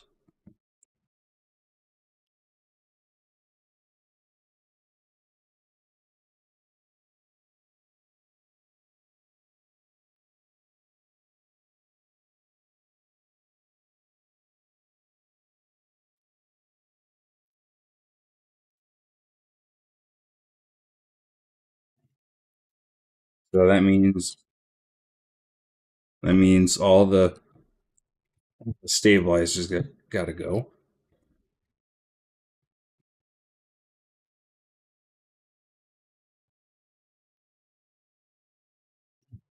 Did you put most of your collection on display, or do you mainly keep it in storage? I mean, it's on display to me. Along this wall here, there's a line of shelves. But to be honest, I don't really. I have too many keyboards and not enough shelves. And really, if I have a keyboard, it's for sale. I'm not really, I turned a hobby into a business. What can I say?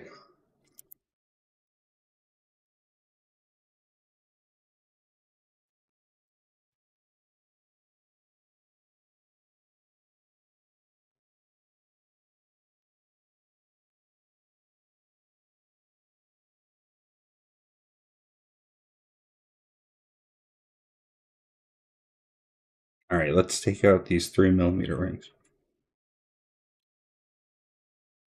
Do we still have music playing? Oh, I'm sorry.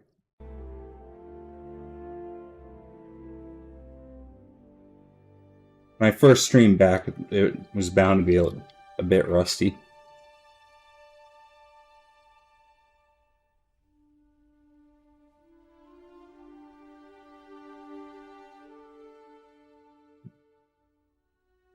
I'm going through a verification process, and then I'll be simultaneously streaming on TikTok too as well.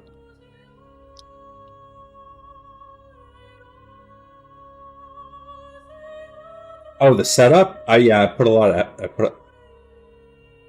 If I was gonna make a comeback, I was gonna give it my all. So we have.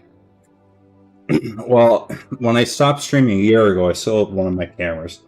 We have face camera, overhead camera. Wait, overhead only, and this thing, which is on a. Well, it's supposed to be a flexible pivot, but it's got an issue where it keeps getting bound on the. Here, I'll show you. Let me flip it to. See this thing? Keeps getting bound right here. It's supposed to be a ball, but it gives you free movement. I don't know exactly how the mechanism works. There's just one tensioner here, and then watch this ball, this up here, just by tightening this one point. Watch.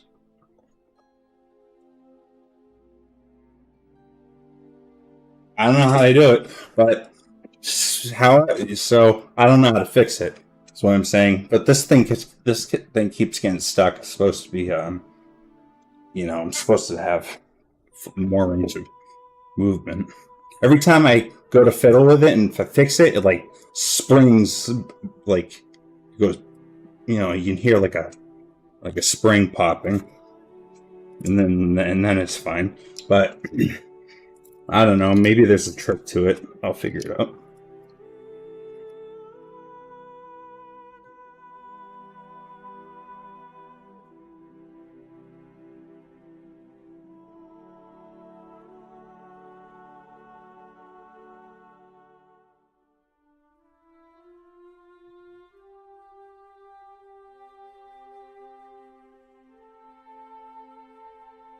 You want to see something baller? Oh, just.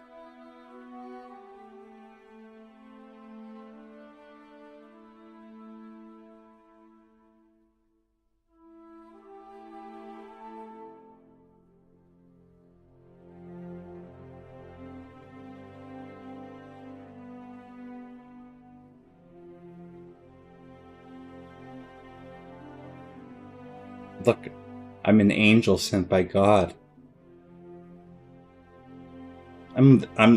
This is what they look like when when the angels reveal themselves untouched by an angel.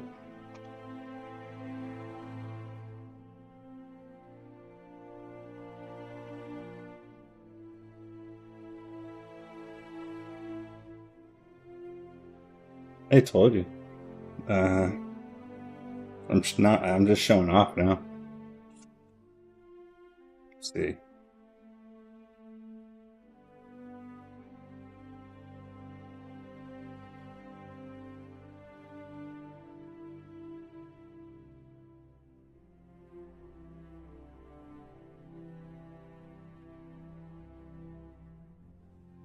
I'm really dialing myself in cinematically. So, wait. I can also go in case I'm getting robbed.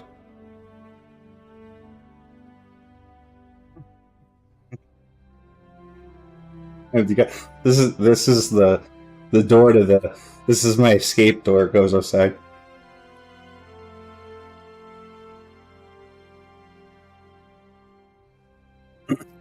This is a bulkhead, so anyone tries breaking in, I'll have fair notice. I'll whip out the shotgun that's behind that stand there. It's got a good spread.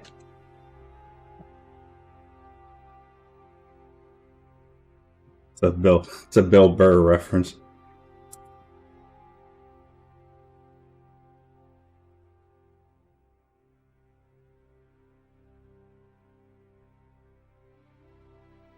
You know what else is a good weapon, dude? Fucking. And then I get a 1500 RPM is brains into like smoothies.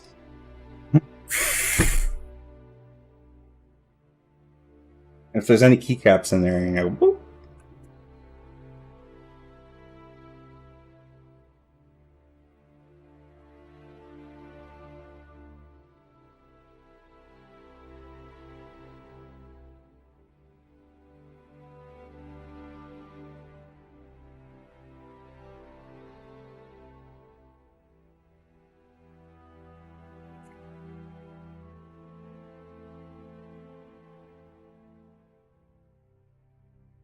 All right, I'm going to admit something that's true, embarrassing, and funny.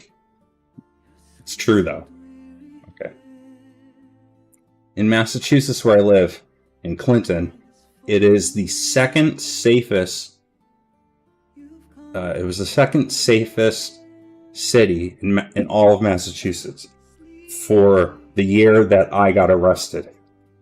So I probably beat us from number one. I'm so sorry. I'm so sorry. I'm so ashamed. I'm so ashamed.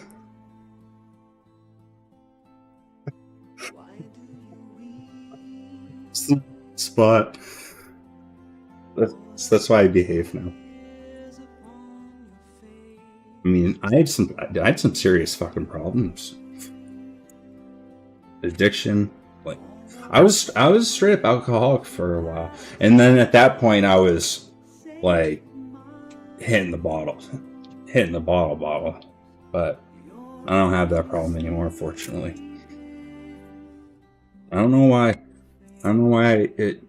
I was definitely addicted, but I don't know why I don't have a problem with it now, because I like it. I can. So I was sober for 2 years, and then I decided I was going to have a craft beer. It felt like I was breaking a taboo, like really bad. Like I really was like, is this the right idea? But it's been like 3 years since, and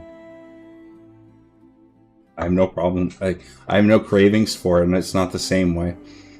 But I don't know.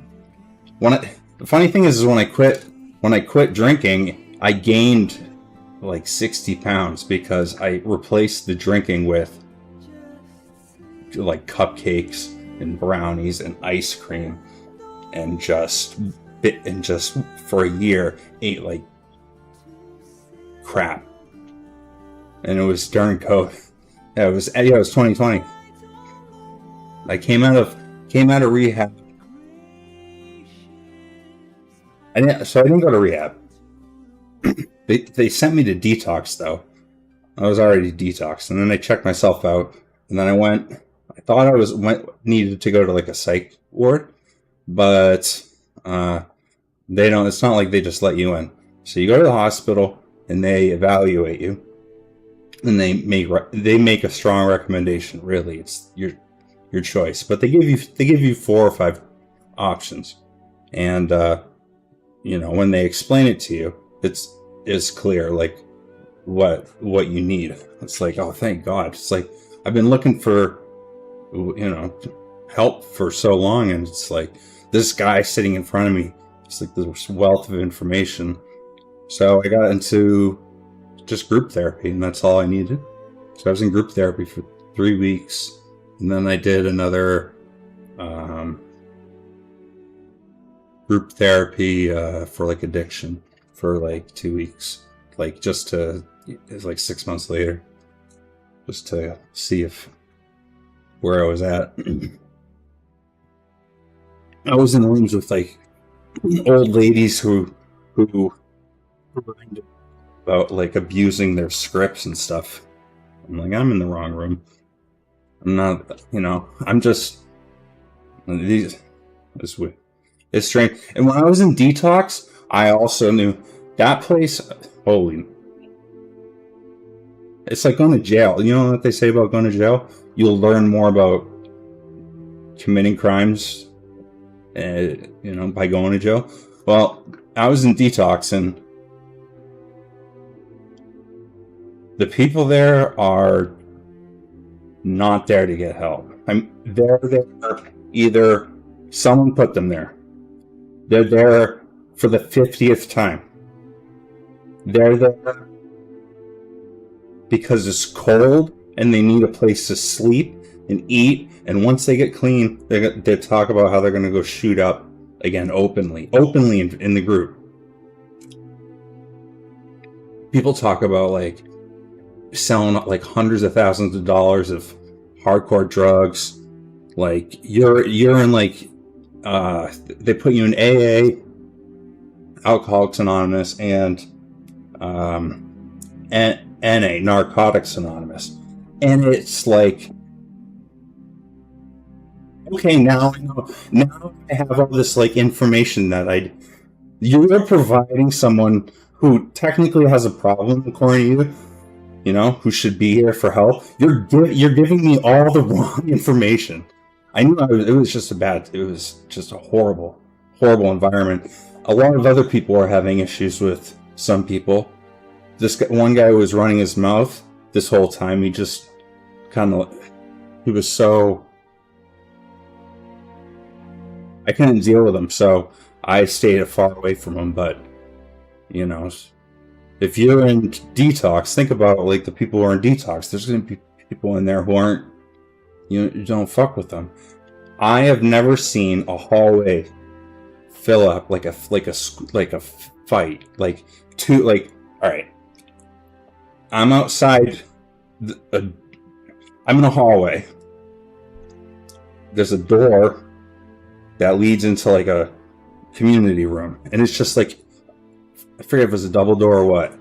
Right behind me is a set of stairs, and the next thing I know, everyone's running down from one way. Everyone's getting pushed out the fucking door this other way, and the guy who had been talking shit this whole time is getting fucking pummeled by the guy who I knew, like, don't, like, I remember waking up one day and having coffee, and like this guy was the guy who ended up pummeling the guy with the loud mouth. He was there with his coffee, and I'm like, but some people just don't want to fucking shut the fuck up. I never seen 30 people versus 30 people before in my entire life, and I'm like backing up the stairs. I'm like, why am I here? This is the opposite of what I needed. People talking about how they're gonna go right back out and shoot up heroin, and other people are like, oh, make sure you know not to overdose, because, you know, they're like, oh yeah, I'm not dumb. I do this all the time. You do this all the time, dude? There was a fucking waiting list, and everyone in there were treating it like a revolving door, and had no respect for the program at all. I mean, they weren't there to get help, so they weren't helping other people who needed help. I don't know who needed help. I just know that everyone had a loud fucking mouth and didn't give a fuck.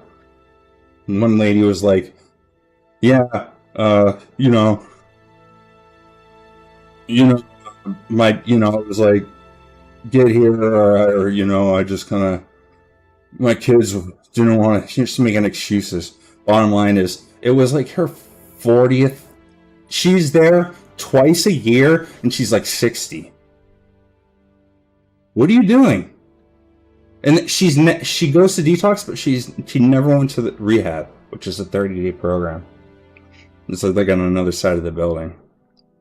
You have to detox first.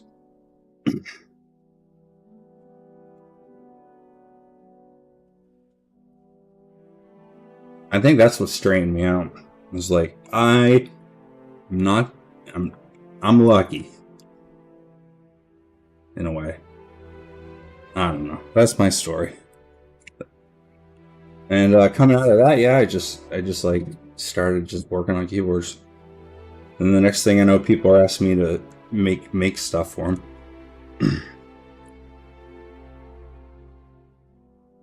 I've told that story a couple times.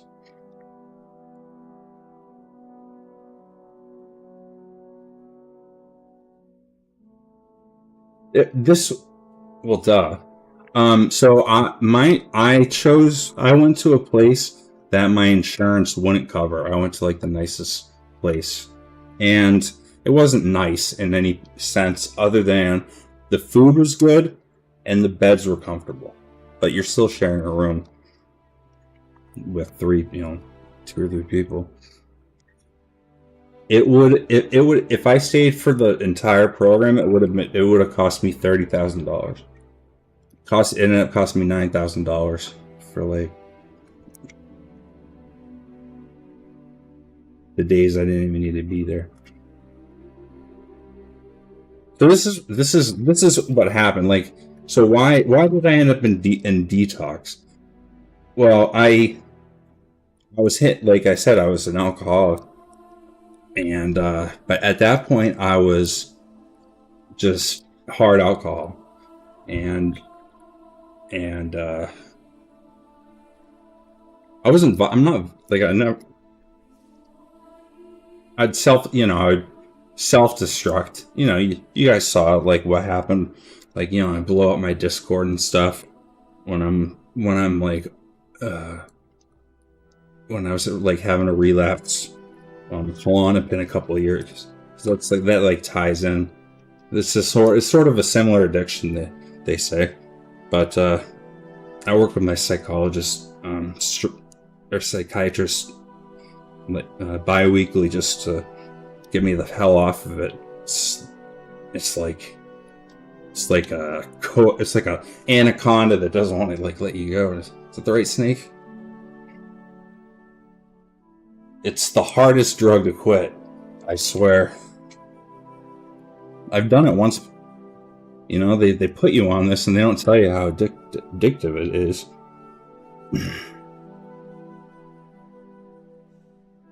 I'm on Klonopin.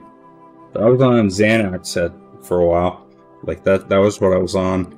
And then I started to get panic attacks and they already like are maxing me out. So I go to my doctor, I'm like, what is going on? We switched to Klonopin and it's got a longer half-life and it's about equal. For whatever reason that's like stabled me out, and ever since then we've just been slowly decreasing. But this past month was a rough month. So just slow. We are talking.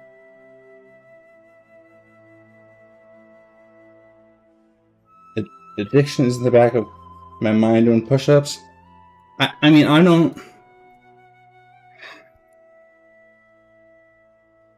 know what you mean by that, I guess. There are definitely people who have it way worse than I do.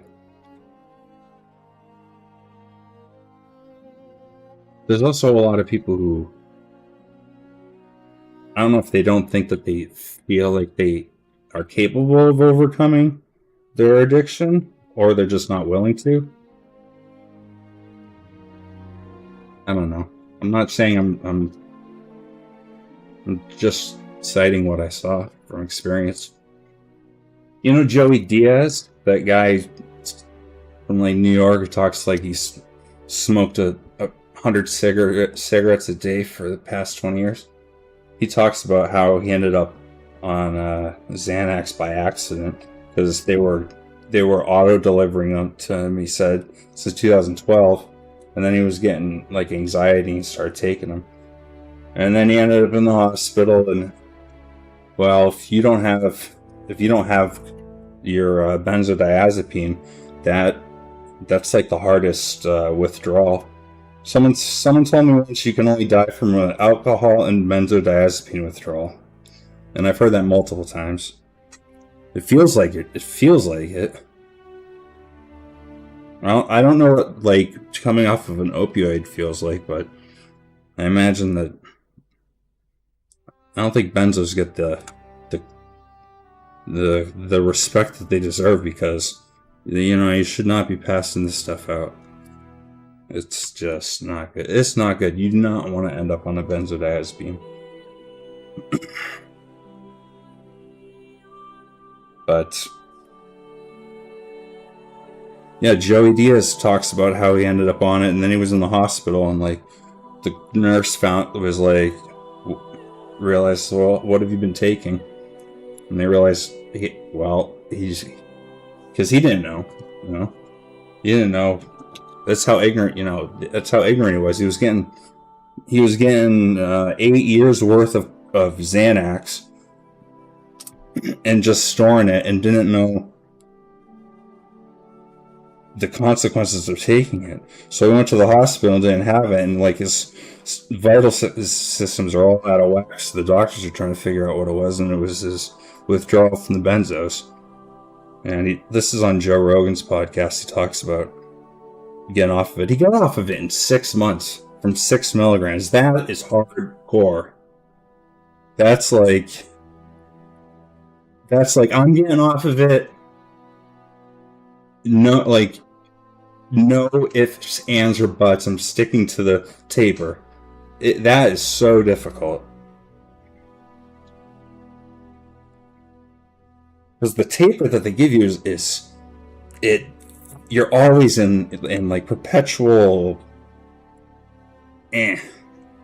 So the less steep the hill, the better off you are. But 6 months is still steep, and that is think about that.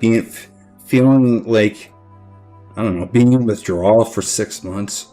That's just crazy. I've been trying to get off of it for a year. Coming up on a year. I've been on it for 2. But I'm almost there. It's like, it is what it is. I'm on Klonopin, and it is just like the most addictive medicine that you could possibly have. There was a couple years ago, I wasn't on Klonopin and I was on Xanax, and I wasn't relapsing from alcohol, but I did have a few relapses in terms of abusing the Xanax, and that's like when I was at like my most destructive. Just like rage quitting my own Discord, telling friends to like shit I would never say. So I made it. This is old beef, old drama. But so after a couple weeks, I came back and I tried to apologize, but I had gone on like a 6-hour rant about how the community was just shit, and I don't remember any of it. That's how potent these are, and you should never be fucking around with them. Learn from me. I don't remember any of this. So apparently I was on stream for 6 hours and I got banned. There were like 80 people watching me, just like self-destruct.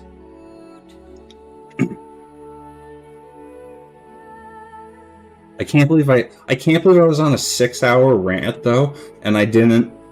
Someone told me what I said, and I'm like, that's the worst thing I said? Woo!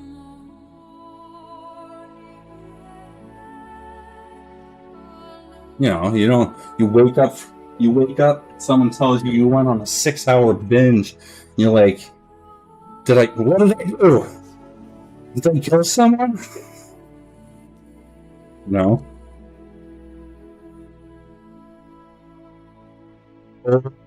News, though.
Come on, I want that touch paint angle look.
Come on, you damn thing.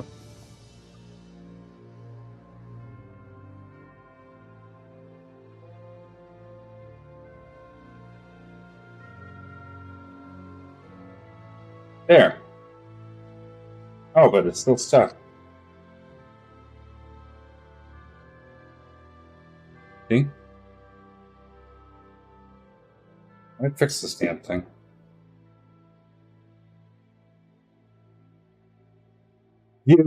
Dude, Bill Cosby's out of jail right now. If he was in prison, it'd be funny, but he's not. He's not. They let him out of jail because of a technicality. You gonna make a Bill Cosby joke? You're gonna get me in trouble.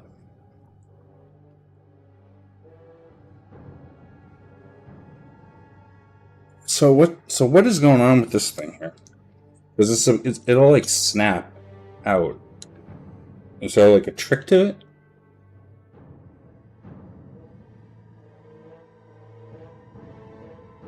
Do I open it up even more?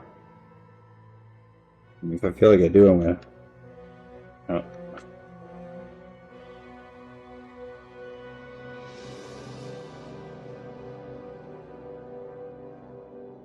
I don't know.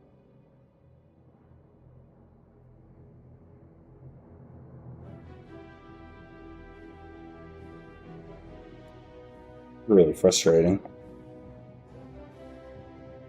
Just be a ball jump.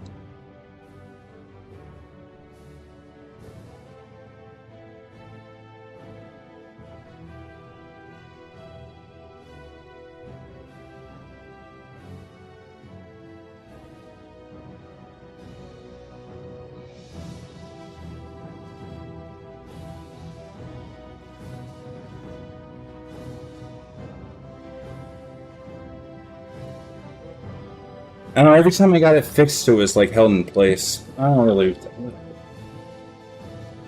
I think now's maybe not the time to be doing this. Like I said, first stream, can't expect. You know. Like the Titanic, I thought I was unsinkable. And then look what happened. Come on, you. I get it.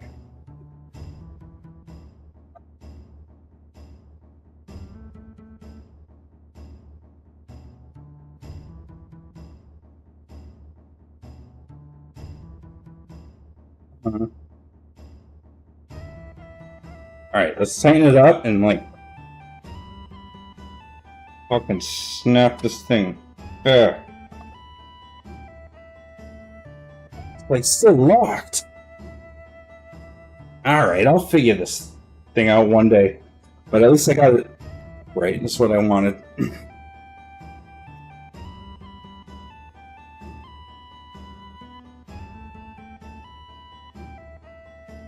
Jesus.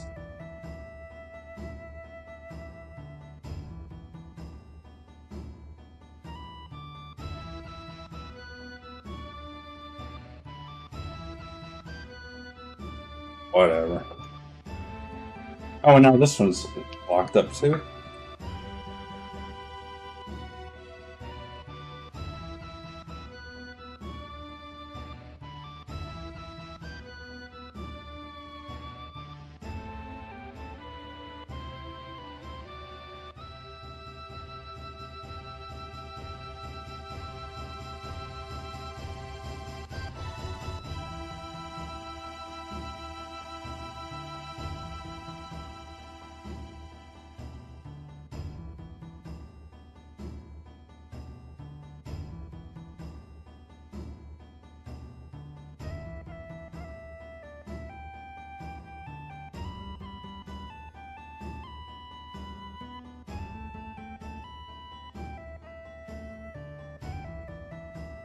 Look, we got a silencing ring stuck to the underside.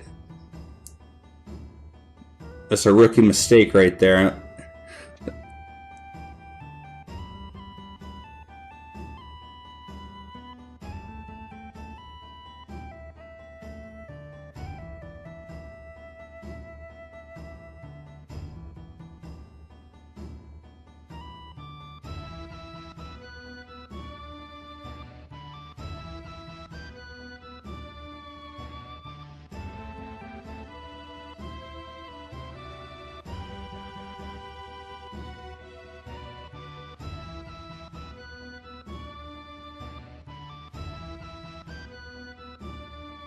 Water.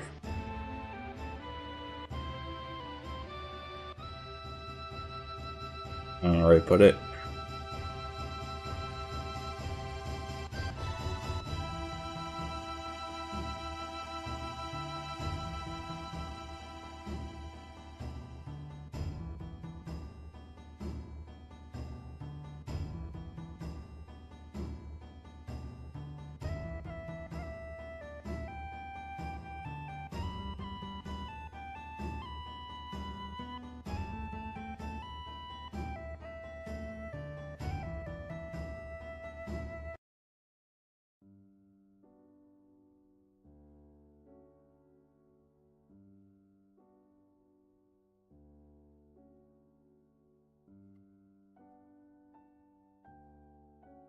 At the end of the world, I will be listening to this song.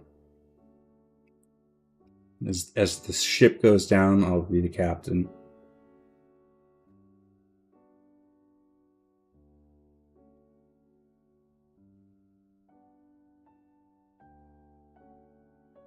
It's the episode of Star Trek The Next Generation.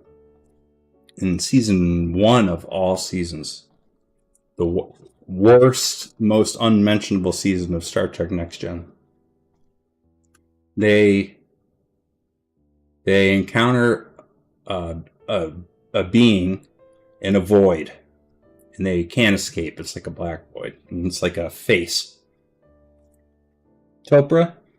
Well, it's custom Topre, and it's a it's like a normal Star Trek kind of thing. It's like a being that is kind of toying with them. They don't understand what it is to be human, so it starts to, it experiments, it kills someone, and I forget how it gets to this point, but Jean-Luc decides to blow up the ship. Gives everyone like 10, 15 minutes, maybe 30 minutes. Because the Enterprise in Next Gens is it's like a it's like not a warship. It's got families on it. It's got 1,000 people on it. So he's in his ready room, just waiting for the fucking ship to blow up. He's looking out the window. He's listening to this song. Just kind of pondering.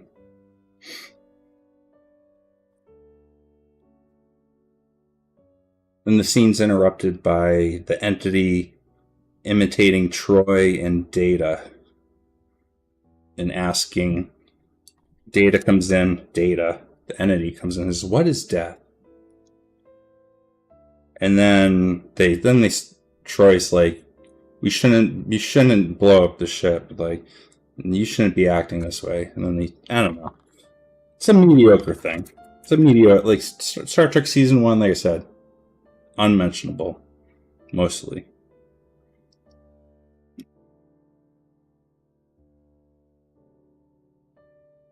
I find some of the most moving moments are from episodes that are just kind of everyday episodes. There's I don't know how many, there's 7 seasons and like 25 episodes a season. I'd say the only bad seasons are 1 and 7 and half of season 2. When I say half, I mean like a handful are really good and a handful are shit. My favorite episodes in season 2, where they put Data on trial because a science officer wants to, test on him and make more of them, and when he refuses, he brings it to a court magistrate and argues that Data isn't a sentient being with rights; it's property of Starfleet. So then this magistrate has to hold a JAG hearing. So, in like a Navy, there's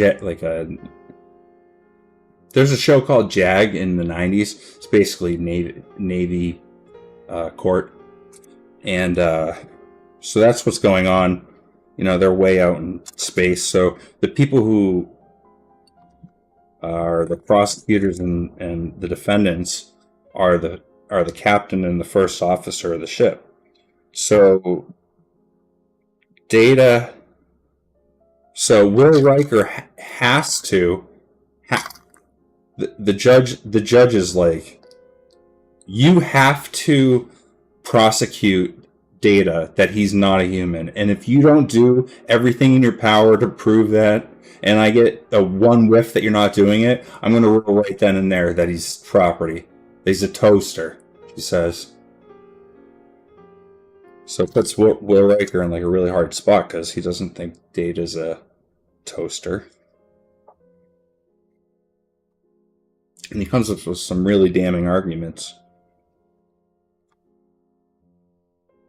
And Picard is the defendant, or defending Data. He's representing Data. And he is like, I do not know how to prove that Data is not a fucking toaster. Like, Will Riker's argument was damning. He just went in, took him apart and shut him off. Literally. You know, like, what do I do? So, unfortunately, all the actors on this show, please take the actors out of their roles, because they've been public lately and they've been kind of divisive in what they've said. Fucking Geordie LaForge saying he would have like shot that guy, telling him he had a white ancestor. Dude, of course you have a white ancestor. What do you think? You're 100% black from Africa? What, are you off the boat? A slave? I'm sorry. Like, he was super offended. It was on PBS. It was super weird. I'm doing just kind of reminiscing, talking while I'm building. So this episode of Next Gen has Whoopi Goldberg as this character Guinan. I don't know if you've ever seen the show. She's not a regular character. She's my favorite. I think she's my favorite character in the show, aside from maybe Data. I don't care for Whoopi Goldberg, especially nowadays, because she's on The View, so she just has to do View stuff. Just kind of say dumb stuff. It's sad. I like her, because anyway. So Guinan is like 800 years old, and they never really explain her entirely, but her and Picard have a bond that goes beyond friendship. That's pretty much all they say, and that's all they explain. So she's the bartender in the show, but she's the counselor. She's not Counselor Troy, who doesn't counsel anyone. Like, Guinan's the counselor. She's helps people find the truth in what they're searching for. So Picard's sitting there kind of just giving up because he's at the bar, you know? He's not, maybe he's started to talk to Guinan. So Guinan makes a poignant argument that if Data gets ruled as property, then there will be indispensable amounts of indispensable people. And Picard realizes that they're talking about indentured servitude and slavery, and not just arguing whether or not he's a toaster. It's my favorite episode. Everyone thinks it's overrated. Well, I guess it's because a lot of people like it. can't be overrated if people don't think it's highly rated, I suppose.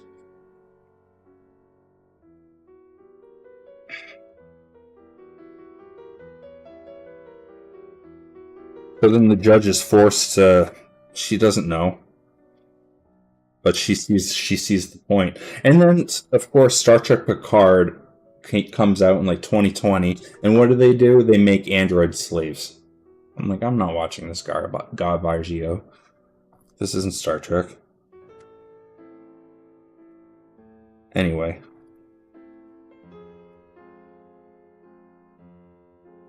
And the other guy, you know, they're all making really good points. It's the other guy who's the scientist is like, if he was a box with wheels, we would not be having this fucking discussion.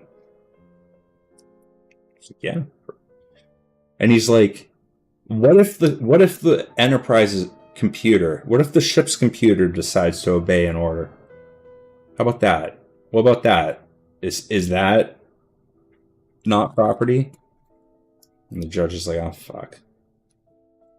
I guess we have to hold a hearing. And then there's actually an extended version which has Data go and he has an extended conversation with Will Riker about the role that he played and how he's not at the celebration party for Data, and he's kind of sulking in his room, and Data comes and finds him out, and is asked, like, why aren't you celebrating? He's like, I almost took away your rights. And Data everyone's so like effing wise in the show, right? That's why I like it. Data's like, what you did, like he like reiterates like what the consequences would have been if he didn't do what he did. And he says, that injured you and saved me. I will never forget that. And then Will Riker gets a big smile on his face, and then they go to the party, and that's the end of the episode. It's a good episode.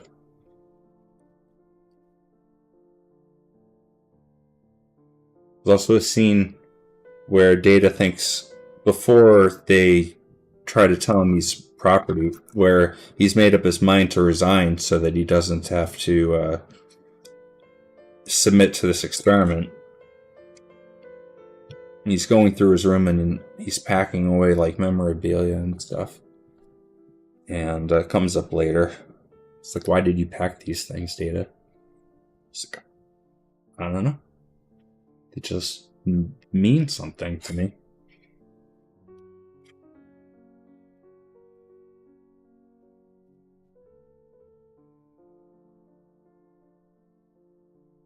I find that the only good television shows nowadays that make you think are horror. And I don't mean like spooky, scary horror. I mean like, damn, that's fucked up. And you think about it for a week. Like Black Mirror. You can't just have like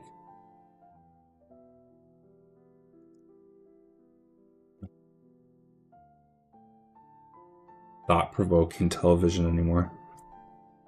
I know everyone says anime. I don't know.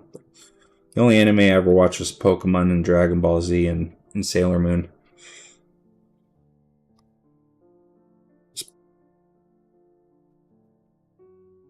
I can hum the Sailor Moon theme song. I don't really know the rest. I kind of know the gist of it. It's been a long time. I just remember my dad walking in saying, "That's a girl show." I turned it off and I never watched it again. And that's why I am a homophobe, right? Right, Conical? Right, Conical Discord? That's why you've been calling me a homophobe. It must be. For how long? It's been 2 years? Unfounded? It's just crazy. If only I was making money on 20,000 units of rent. over these past few years.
I'm not a keyboard fan. I'm not a fan. I rotate just so I know, always know what I'm trying to improve on, you know? I have a favorite layout, like an ANSI with an arrow cluster. So like maybe it'd be an F60C. I don't type on them though.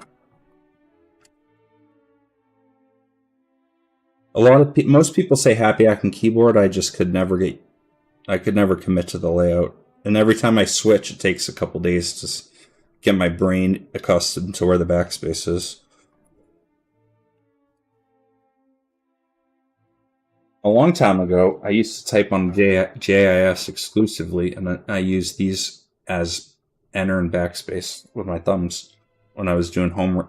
I still type home row, but when I was learning home row, I figured that would help keep me on the home row.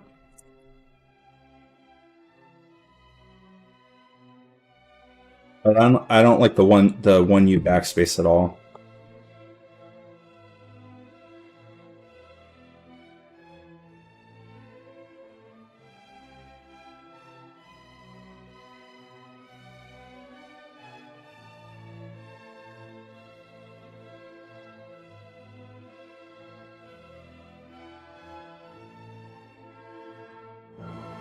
Yeah.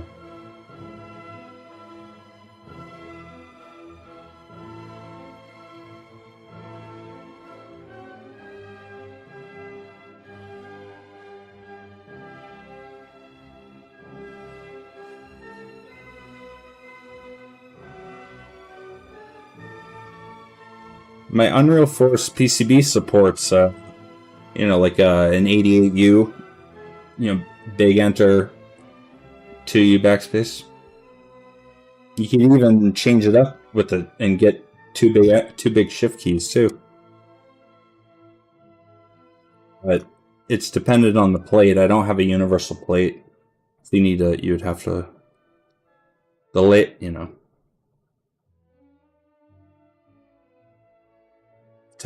with Topre, you're really limited by the plate's thickness and what you can do with it and still get a good feeling out of it. So a universal plate doesn't really work when you're trying to fit a whole bunch of layouts on one PCB. But just go in and program it. And the plate only costs, $50.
A wizard is never early or late.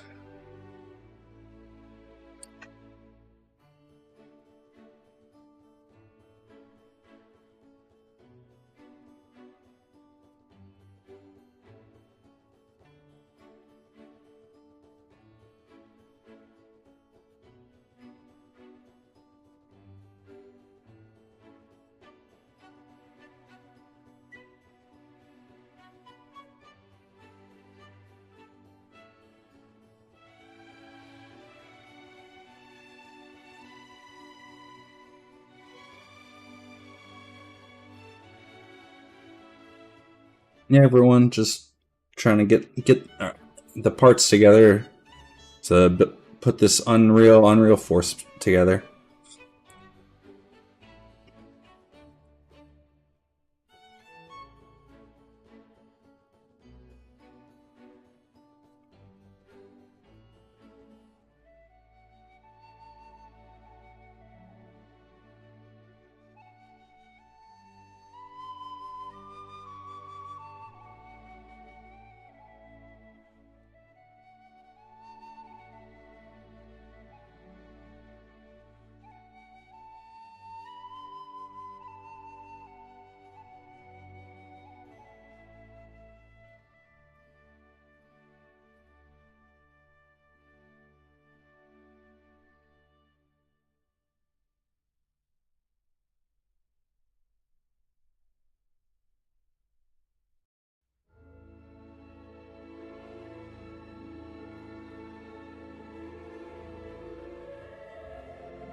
Okay.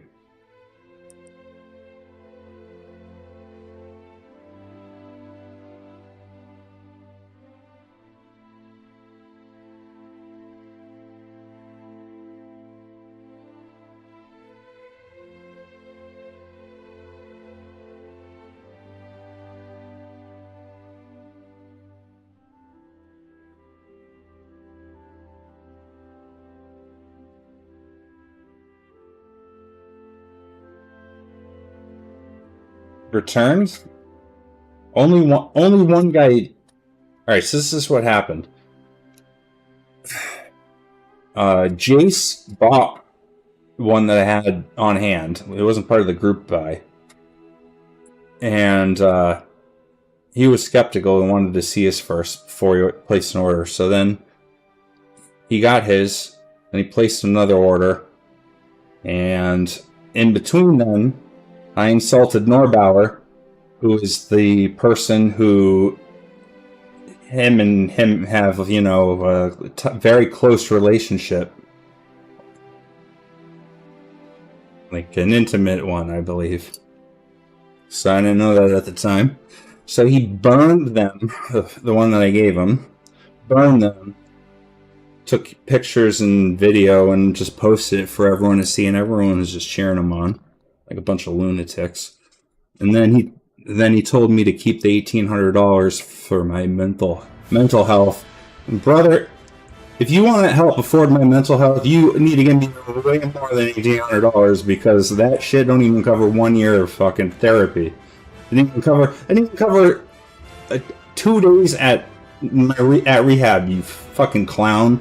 You nepo baby 20-year-old with fucking $50,000 worth of keycaps and keyboards and enough money that you can just throw away to virtue signal. Fuck you, dude. And then the other guy, everyone was on board. Oh yeah, fuck buddy. The other guy's like, oh, I don't want your keycaps. I'm like, let me get this straight. You don't want them. No, I don't want them. I mean, I have them. The unfortunate thing is he got them very customized, and it costs a fuck ton for him to get them customized the way he did, and they look terrible. Yeah, they're exactly how I wanted. So it's like a custom set that only he would want, and it's like, let me fuck.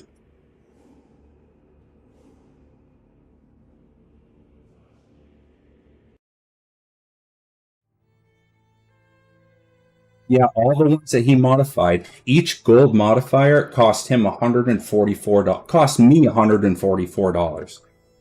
Man, like these people act like I made money on them. I'm just fucking doing the community a favor by facilitating 5 sets and putting way too much effort for no payout in the end, except to have them literally burned. That crushed me more than anything, really. Like, more than anything anyone's ever said, like, that fucking hurt.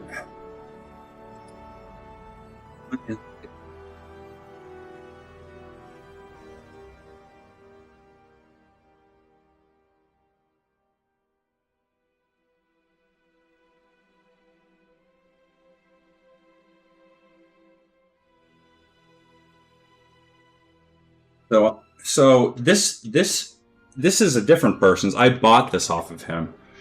He was getting out of the hobby. It was a long turnaround time, you know, guys are.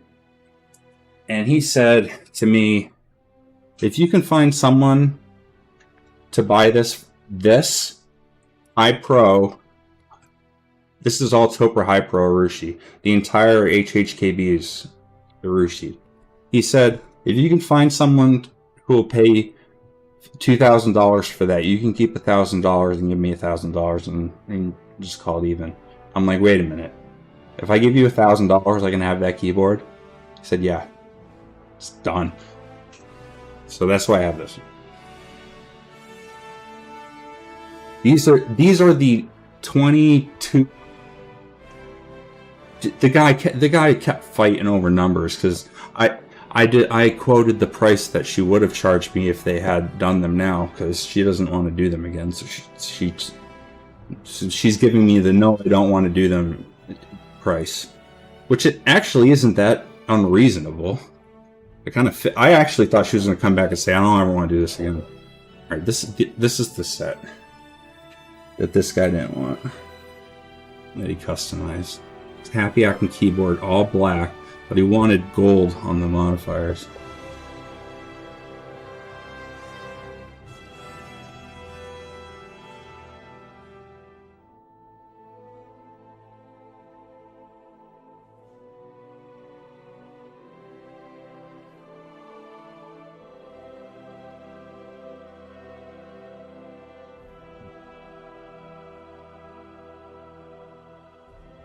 It's real gold. What do you think? Yeah. He wanted it just like this. Like he made a mock-up, like drew it, like he had an professionally artist drawn representation of what he wanted, and it came out exactly how he wanted. So what does the artist do to get this effect? Well, they're just doing black Urushi and polishing it. And then one of the final steps is to take clear Urushi and to paint. It can be an intricate design. It could just be as this. To paint on the design, and then to take actual gold dust and to this is actual gold dust. That's why it costs so much. And when she polishes it, she has to be extra sure not to cut through the layers of urushi lacquer that are cured. Otherwise, she'll cut through to the gold. So they're super expensive. But they're super ugly. I mean, out of all the things he could have gotten, this is just like the absolute fucking ugliest thing. I think. It would have been better in all black.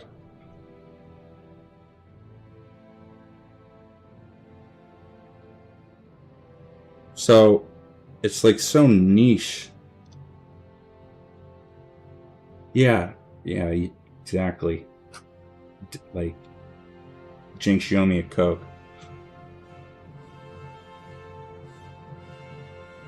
I'm gonna get.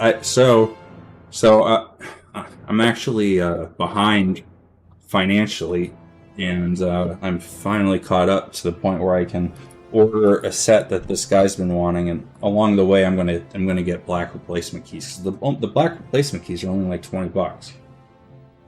You know, not 150.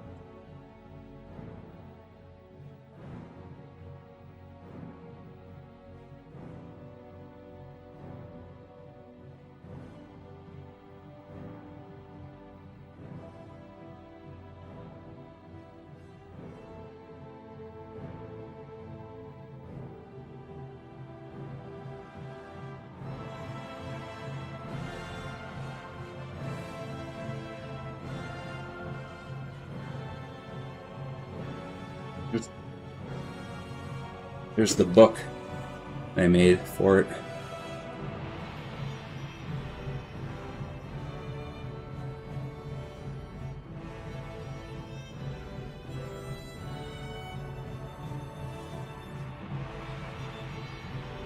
It made like a seal authenticity and stuff like that. Other stuff. Yeah, I know. That's why it hurts so much when when everyone cheered at the. I don't want to think about it.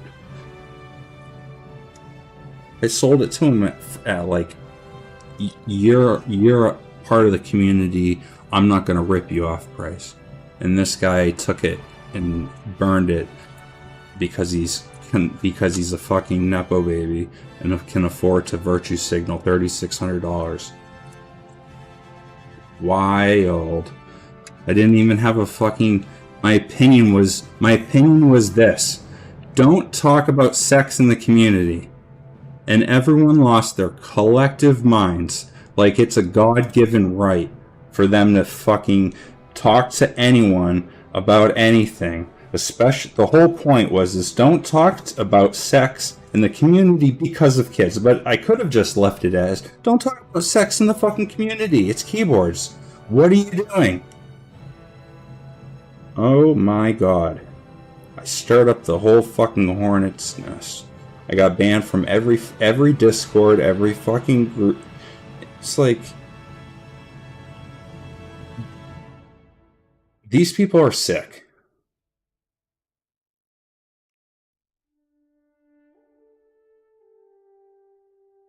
Once the wind changes, you know that their opinions will change too. These aren't genuine people who genuinely feel this way. I mean, who gets? I don't know. It's just wild.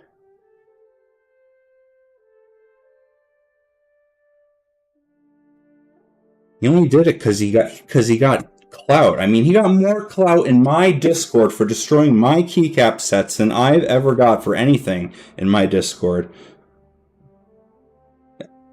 Like 50 thumbs up, 40 this, 40 that, and they posted in Conical and fucking tripled it. And they want to make a fucking big deal out of it and just continue to talk about me. Go into Conical and type in the word buddy. I mean, they've talked about me as recently as last week. I don't know what the fucking problem is. But all I know is I don't have to fucking worry about them anymore. Because everyone I know hates them. It's crazy. The amount of people who've come out and told me just in the past week how much they absolutely cannot fucking stand them, and what they've said has drove them to buy from me directly. It's almost as if people's opinions are changing. It's funny how they decided to die on the wrong hill at the wrong time. I can only get a kick out of it. And everyone will align themselves with that. Everyone up to Teha Types. He asked that this sick motherfucker posted, "Can I have the $1,800? Fuck you. He is... I told you. Alright, so I had a whole conversation about this. We don't know. You don't have to relive them.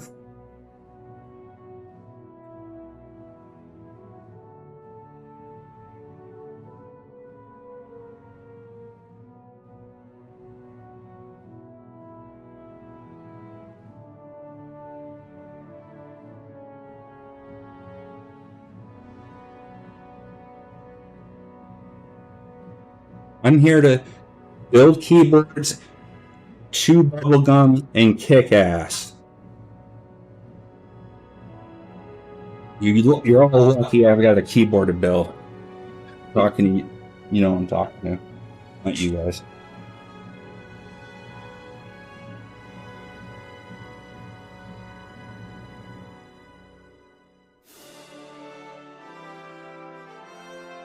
Alright, we are good.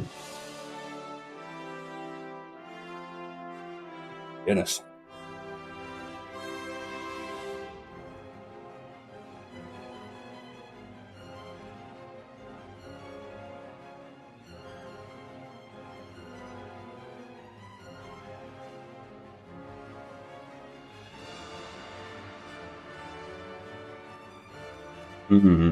So just put this to the side. That's the way to do it.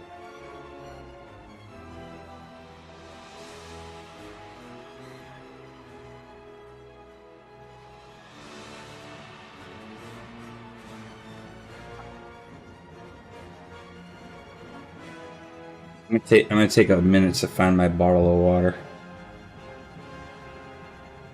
My bottle of water.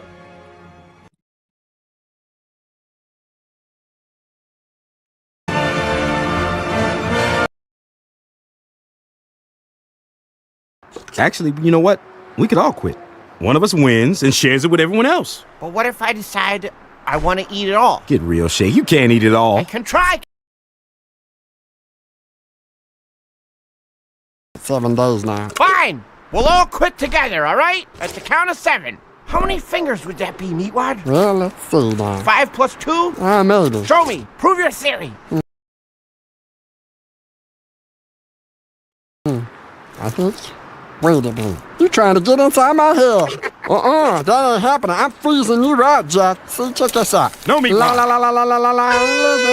Disqualified. You are disqualified. Moving, so you probably ain't saying nothing, but still ain't listening to you. Disqualified. You're done. Oh, dang it. Mental errors have cost me. Let's go. Bring it on. You look like what I left in the toilet this morning. All right. Let's do the wave. Come on. Do the wave. Start it off. I'm gonna do the music. Ba ba ba ba ba the wave. Yeah, raise the roof, son. How does that go? I know you showed me once. Why don't you do the Macarena and it'll jog your memory? Hey, Macarena. Yeah. Oh, is that even really a hand? I have a gun and I will shoot your hand clean the hell off. I will do it! Hello? Do it right now! Go get my gun! You know they're giving out free hot dogs at that car dealership down the way. I prefer the meat of the burger. As do I. Yeah, that meat ain't looking so good. Seems like the burger has moves, son, ain't it? Yeah, the ants are breeding. They want to take it from us. But that ain't happening on our watch, right, man? Give me 5! Get your f***ing hand out of my face. Profanity profanity violation! Phil, Phil! What's up? What's going on? Phil, he is indiscriminately dropping F-bombs on the heads of all these kids around here. Yeah, there's nothing about profanity in the bylaw, so... Come on, man. Don't you want to see this end? Look, I get paid by the hour, man. Phil, come on, please. I know you. Phil? We've been through a lot together, haven't we? Hey, how is your wife? Don't listen to him, man. Didn't she have a baby or something while we were here? What'd you name it anyway? I was wondering. Penelope, I've told you like 5 times. Might be nice to get this over with Phil. and spend some time with that cute little... It's a girl. Girl, great, that's right. Don't fall for it, Phil. I might be able to give you and her some sesame seeds off of this bun to play with. He's trying to trick you, Phil. If we could maybe end this soon. Look, he's got to take his hands off. It's the only way he's disqualified. Well-versed in the bylaws, asshole. You're lucky I have to keep this hand on this hamburger because otherwise it'd be wrapped around your bearded little throat. Let's everyone give a hand for Phil, huh? He's worked so hard to piss me off, right, Phil? Frylock, clap for Phil, master judge. Oh, I will. After I win. Fine, you know what? I'm gonna go urinate. I'll see you tools in 5. Whoa, wait a minute. Phil, is he allowed to do that? His hand's still on it. I mean, Come on. It's in the bylaws. His hand's there. Phil with the bylaws. Well, the bylaws need to be rewritten, damn it. What you want these for? Put them on my feet, man. Oh, all right, these are your feet now? Okay, sure. That should ground me. All right, I'll run a 4,000-volt current through the bun. And when Shay comes back... No, wait! What the hell? Don't electrify the bun! Who's that? Who said that? Who said that? It's me! The giant hamburger! Or at least, that's how people see me. Finally tonight you will win the contest and you will come with me to Hamburger Planet.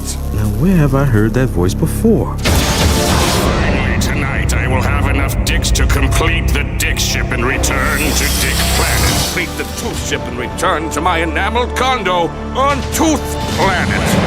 Wongburger! That's right.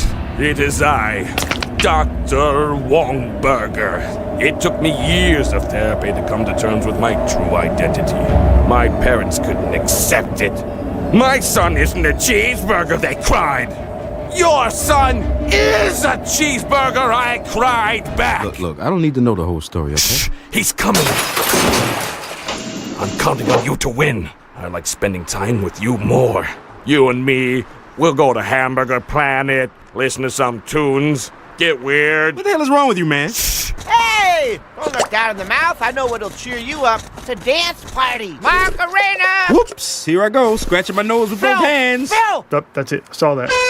Yeah, boy! I shook you down to Chinatown. What is this? 3 onion rings? Buckle in. Hey, try that!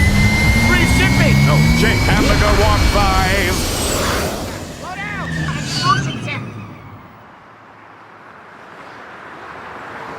Hey, man, you want to come over to my house? Hang out?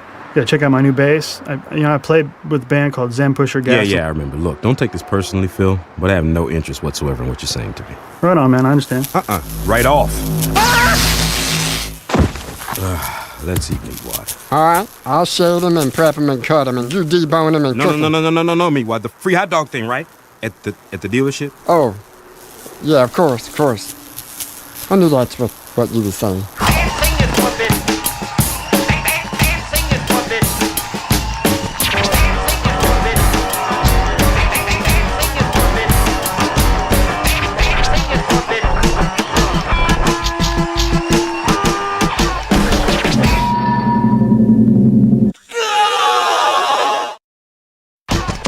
My name is Shake Sula, the mic ruler, the old schooler. You want a trip? I'll bring it to ya. Fly down, get I'm all caught, funky like a cop. Me while your sex working out now. Why make the money see? Me why get the honey? She traveling in my car, living like a star. Ice on my fingers and my toes and on my toys. Check it, yeah. Cause we are the Aqua Teens, make the homies say it. We all the Aqua Teens, make the homies say oh, and the girls wanna scream. Aqua Teen, number 1 in the hood, G. Tip tap. My new iPod's here! Stand back! You can't afford no iPod. I didn't pay. They're paying me to beta test it. And listen, it comes with one of them Mexican shakers that Stevie Nicks used to shake around on the Tusk tour. Shake, those are seeds. What kind of seeds? 2 all-beef patties, special sauce, lettuce, cheese, pickles, onions on sesame seed. Bun? Seeds? No, they're pod seeds. Dang. Read this. Hello? This is an iPod. No, it says I am a pod. And it's from Donald Sutherland Industries. Directions. Enjoy new best friend. Damn it! The last thing I need is a new friend. I have a hard enough time avoiding all the ones I have now. Well, I don't eat none seeds. If I ain't having it, then ain't nobody having it. Capiche? You know, based on many stories that I like to read, I think that those seeds will grow into a magic beanstalk that lead to a mystical land. We're a flesh-craving giant. We'll climb down and grind you into bread. Gracious. Maybe I'll slice your face off What? and wear it as a mask. We could do this all day. What does that mean? It means you're very irritating to me. Frylock, may I get a second opinion from you? No, me.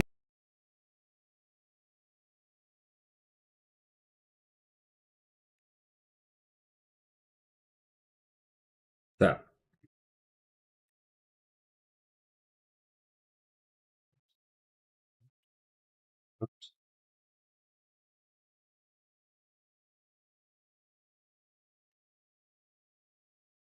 Take a little quick little carb and protein break. I'm gonna throw something on real quick, unless someone has a recommendation. I'm gonna finish the aquatine. It's fine. Oh, that's not what I'm looking for.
Hey, now pay attention. There is actually a story to this.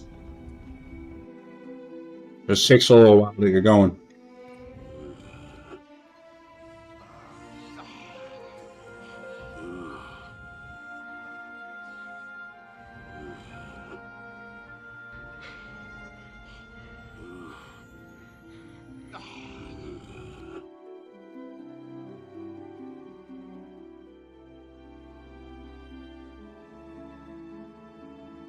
Captain. No, I must, as a matter of fact, be getting back to the bridge. We are exploring the unknown. Captain, perhaps I should remain and further entertain our guest. No.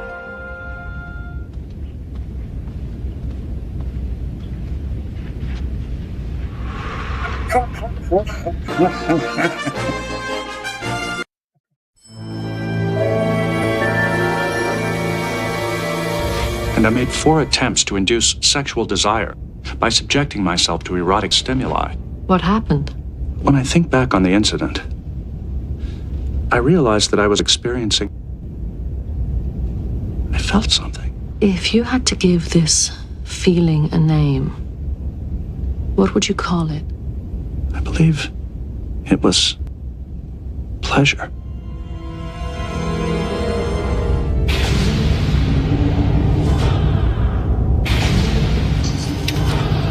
Stop it. Stop. Exactly what is it that you're doing here? What he does. Stop. Stop. Because he will continue to do it. Stop. Stop it. Stop. Stop. I'm your friend, and I'm not Stop. gonna just stand around and let you do this. Stop. Stop. And he takes a seat. Stop. Stop. Stop it. Stop. Stop it. Stop. Stop. Stop. Stop. Stop it. Stop. And Stop. Stop. Voyeur on the ship.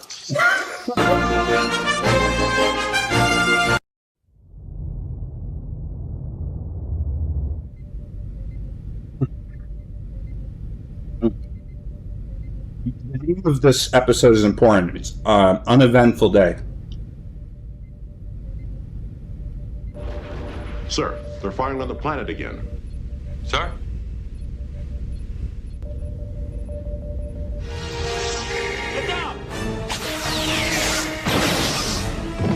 Alright, I'm only going to get a couple more bites. Save the rest for later.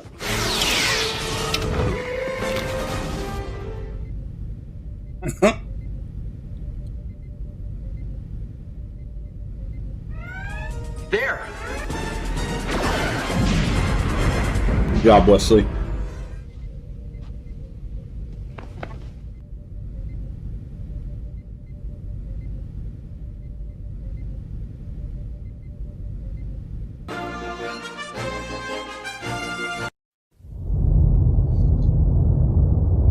Alright, let's just skip to some good ones.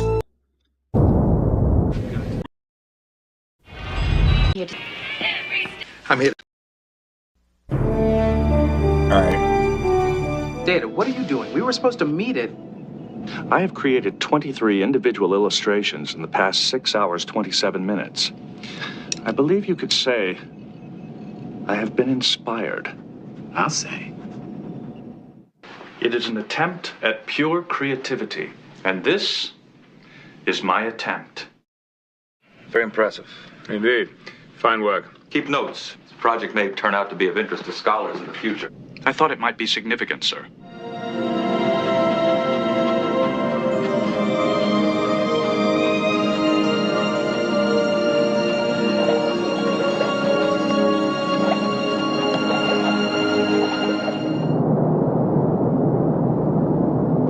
Happy birthday, Worf. Thank you. Alright. This last thing, and we're done. A painting. And I know just where to put it. What are you doing? Worf, are you all right? Data's painting is making me dizzy.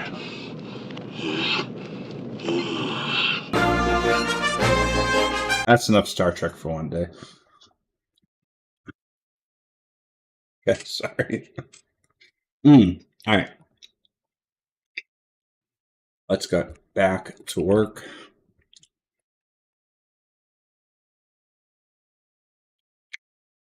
Let's put on something good. Let's see. What do I got for music?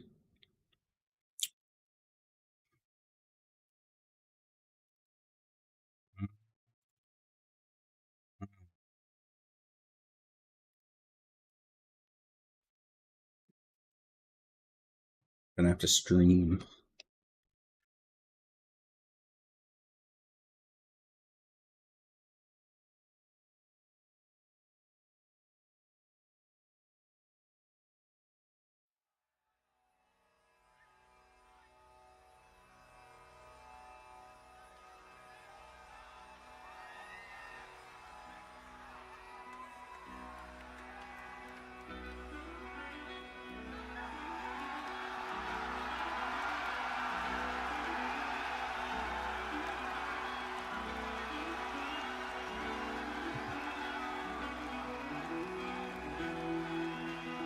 Oh, whoops.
Okay.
Yeah, it got real. It got real when the metal came on. This is a live performance by Opeth.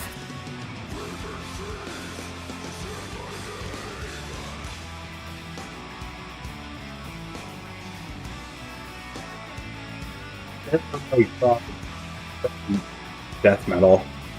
Very froggy though.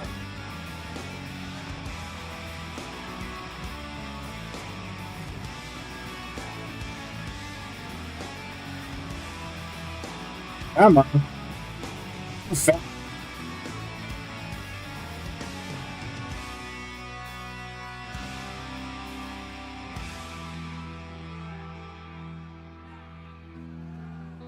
All right.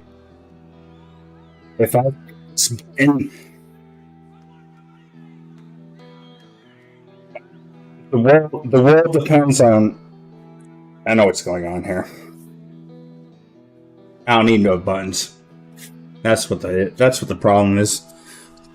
So what I said about obsessing about the wrong things.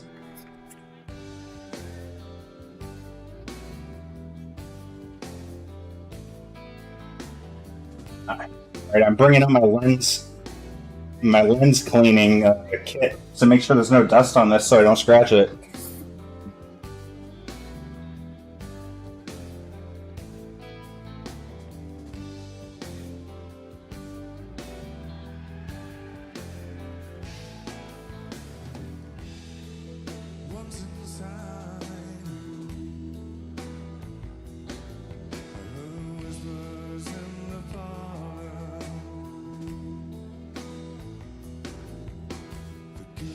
This is. I don't think this is the right plate. Oh, wait, maybe it is.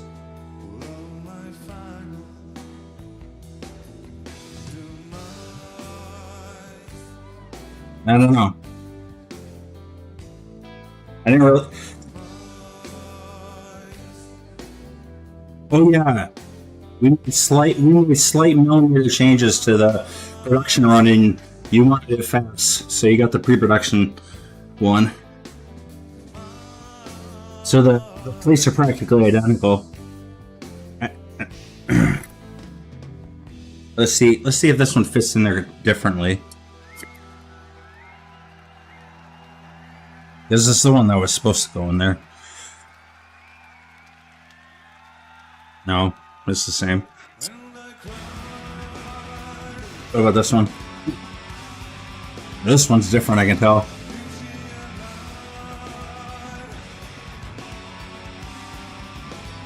This is the plate. This is the plate right here. These other two are different.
Do you hear that?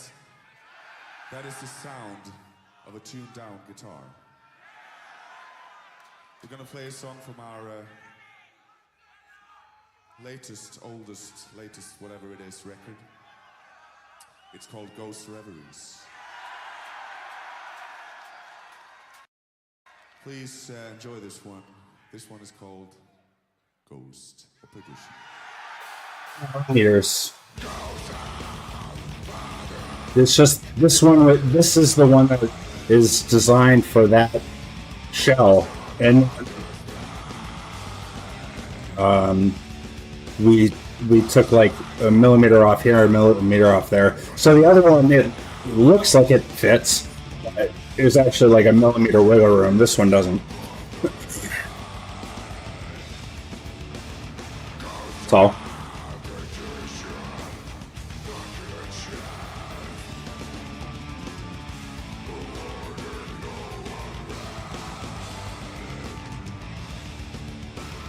You actually have unit number of the. I'll show you in a second.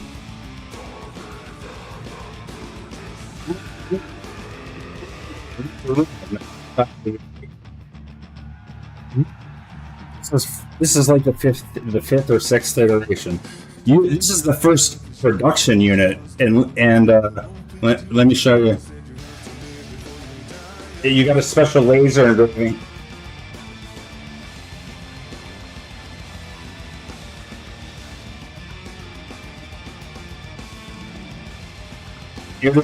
That.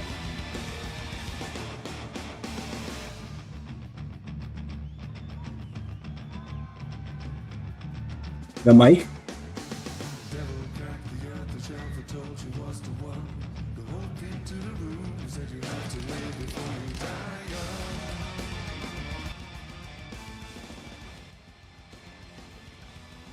Is the better now?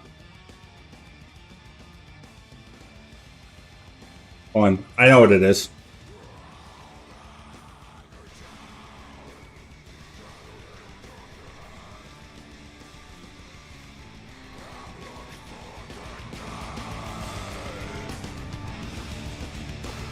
Too much AI.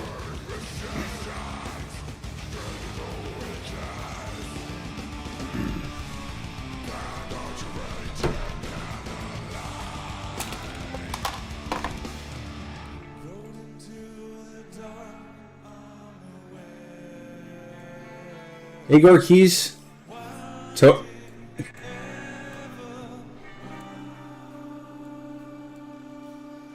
This is a custom Unreal Force. Gasket mounted, steel plate, TKO. 55 gram domes. We're going an MX build on this one.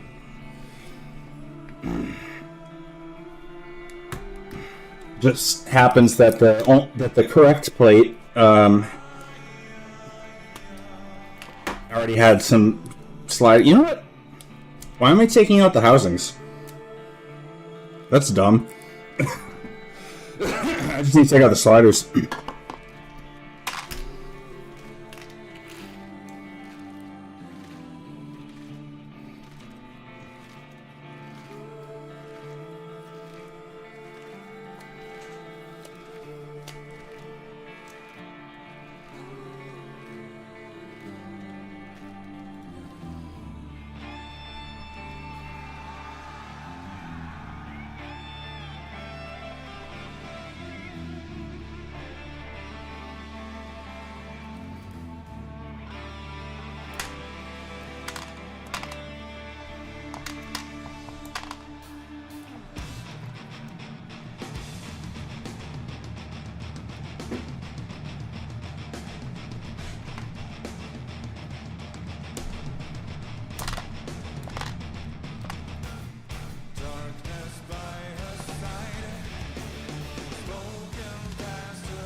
That'll work.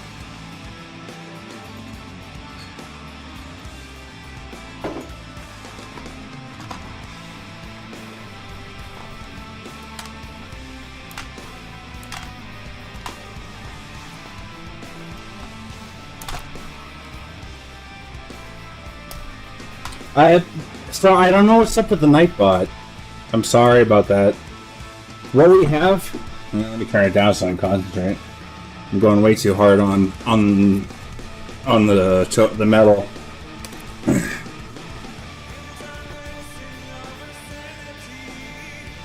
All right. Okay. What we have is a Topre custom PCB and official Topre parts. So we have a TKO. You can see it supports multiple layouts. We're going with an 86U. It's just that I'm taking out some parts that I'm going to swap MX compatible sliders in for. I'm sorry I didn't read. So I have my own line of MX parts because well.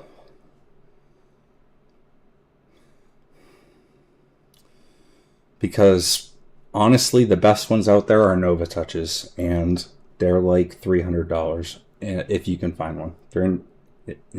It makes no sense that the best MX compatible sliders are from a almost 10-year-old keyboard, and you have to harvest the parts. I've got one, but it's going back to its owner in a minute. So I'm really proud of the MX sliders that I use. I would say that they are equivalent to if you put MX RGB sliders in, which I actually have a ton of right here because I have MX RGB housings for a custom build. So these are MX from a real force, and you can tell because they're kind of they have a. Let me go red. They have a. Let me get a housing.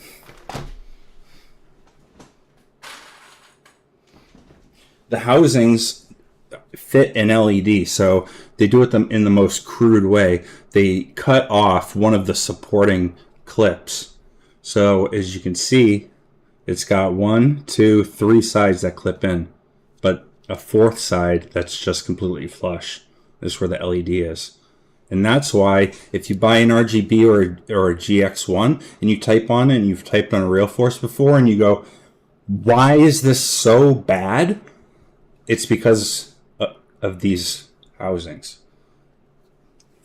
to fit that LED. And they spent time to fix the GX1 before they upgraded. It's just a RGB. They did the most stupidest, pointless thing. So it's like they spent effort to upgrade it, but they didn't address the issue at all. So they have the same housings. So I sell a line.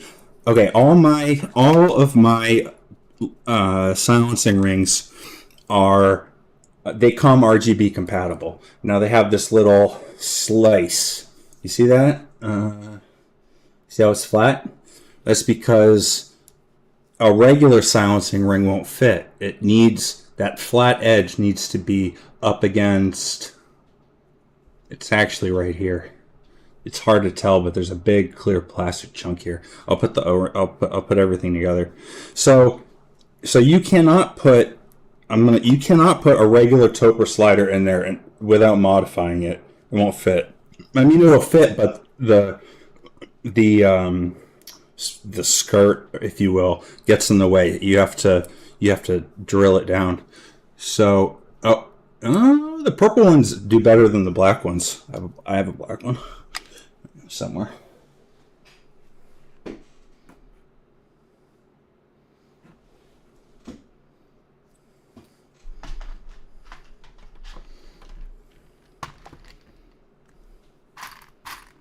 Okay. Here's a normal Topre slider. Here, actually, let's go to the detail cam. I think the problem I'm having with this is just that I just have the aperture set to wide open, so you get crazy depth of field if it doesn't focus. It's hard to tell, but let's throw it in here. See? Doesn't go up all the way. It's because it's running into a big plastic thing here. So it would fit. Oops daisies. It would fit. All you got to do is kind of take a Dremel to it and file it down. I have done that to put Topre keycaps on an MX RGB. Crazy backward stuff. But the point that I'm trying to make is that there is an RGB, an MX compatible slider already that exists. Now, the problem on why everyone can't just run out and buy those is because they do not have the stabilizers that can just be swapped in to a regular real force. You have to on the RGB. Here, I actually have a plate. It's for 75U that I customize. And here's some stabilizers. Okay, so the RGB has plate mounted stabilizers. You cannot put these in a regular real force. You know, they have this big 2U cutout. So if you buy a Nova Touch they have the same housings. You just plop them right in, and they're the best. So the issue is that there are good MX sliders out there. There's just no stabilizers at all that work. Deskys went their own route and kind of made something totally unique. I guess if you like what they produce, then that's okay. But I think they drifted a little too far away from Topre. It's absurdly quiet. That's just my feel. Anyway, so okay, so we have an example of what Real Force can produce when they want to make an MX slider. Now, I've gone and done the same. Asked for the exact same specifications, the same material, and they came out they feel like you swapped these in, except these are mine. The white ones are all sold out. I think they're purple now. I mean, they're not all sold out, but the next batch that's coming in is purple. Because they said I could order whatever color I wanted. And I got purple. I can't really get... Alright, but you can tell that they are shaped differently. They are not the slim shape of the RGB. But they feel the same and they type the same, and I'm really proud of them. So I have these. I have aftermarket housings that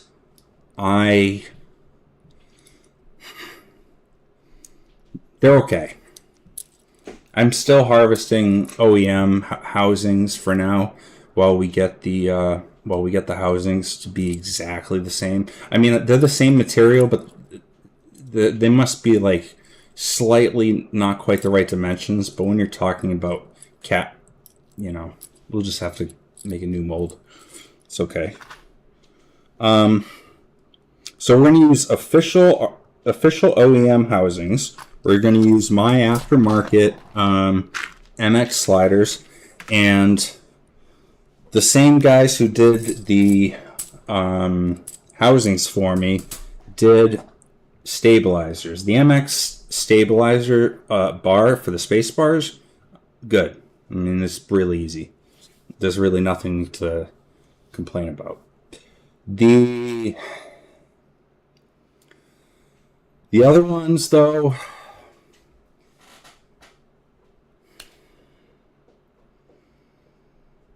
is a money pit. Where am I at now with those? Okay. I am brute forcing the problem. What's the problem? They're not smooth. They have their own housing. They have their own bar. They have their own slider, so it's like a full assembly. They're not smooth at all.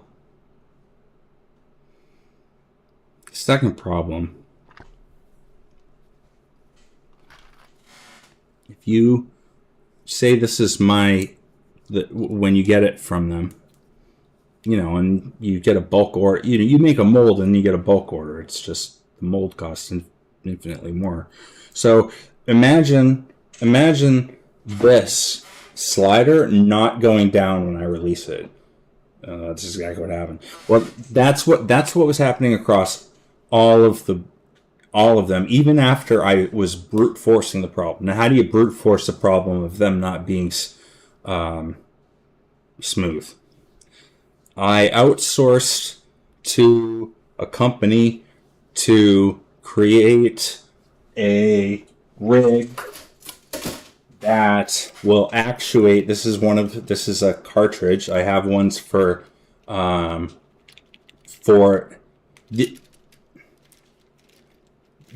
What this does is it sits in between a plate and it just goes 100,000 times an hour, and I just let it run until it's smooth. It takes about 6 hours, and then it's smooth, like real smooth, like proud of smooth. But it still gets stuck. So I don't know what the problem is, but I know how to fix it. So what I do after that is I take for now until I get the molds fixed. I don't have any examples. I take the here's an example of a desk keys to you. I take the edges that are inside here, and I just nick them with like a deburr and just kind of like take off the rough edge, and then they slide like butter. So I guess that's the changes that need to get made to the mold, but I don't know how you fix a smoothness problem. I guess you polish the mold better, but I mean, it's so hard to get these to. You can't QC a company that is overseas and won't, you know how it is. If they want to F me over, I am not a big enough company to pursue any legal recourse. So I get kind of, it's just sort of been the trend lately, unfortunately. And it's frustrating because I'll go through extra effort to find the right vendor who makes the right quality, and then I will double down and make sure that the quality's up to standard with the test order before I do a full order. And just recently a full order came in, and every single board is B stock. This one, it wasn't even B stock until I got the weight refinished. And when I got the weight refinished, I found out that they didn't even Cerakote the bead blasted weight. They just left it bare. And then when I told another person who uses that manufacturer, they said, no wonder every single weight that I've ordered from them for the past 2 years has turned out kind of wonky. When I brought it to my guys in town, they're not in town, but they're in the state of Massachusetts. They're my contacts. I mean, they were being polite, but the second they took some sandpaper to it, they were up in arms. They're like, this is not Cerakoted at all. I mean, I'm using 600. I mean, they've got no tolerance for bullshit, and I guess that's just kind of a trait that you have in Massachusetts. It's just sort of common, and why people kind of find me abrasive. That's okay. Anyway, we get along just fine because of it and bond over it. So he had no tolerance for that, and he just absolutely laid into him. So he allowed me to, take a video of him just like taking sandpaper to it and just going, see, like so I asked, I knew what the answer was. So I asked in the camera, what would happen if it was Cerakoted? He says, oh, you wouldn't even be able to touch this with 600. And I sent that to the manufacturer, and they just side-eyed. Anyway, the other problem is that every single anodized unit, every single one, to varying degrees, the black ones are not as noticeable, but the silver ones, it doesn't show up. It's visible in person, and it's worse on the other Unreal Forces. Right here, it's the most visible. I don't know if you can see, but there is a visible like gradient band that is just lighter than the rest of the board on every single board, just all the way around. Every single one. Every board had the same problem, and then the weights came in, and it looked like dirt was baked into them. I didn't know that they weren't Cerakoted, but they were just. I mean, I had to refinish the weight to even sell it as B stock. That's how bad it was. I don't know. It's becoming prohibitively expensive because it costs more to get the board refinished in Massachusetts than it does to get it manufactured in China in the first place. And I mean, maybe there's options. The problem is that everything in the United States is so expensive because the ones that are still around service big tech companies, especially around in Boston, all the robotics companies. just, outsourced. They don't have in-house machine shops like most places that are engineering related. I don't know why, but they outsource it to these places. So I had one guy quote me one prototype for this, $5,900 for one. Okay. $5,900, pal, for just an aluminum shell. Okay.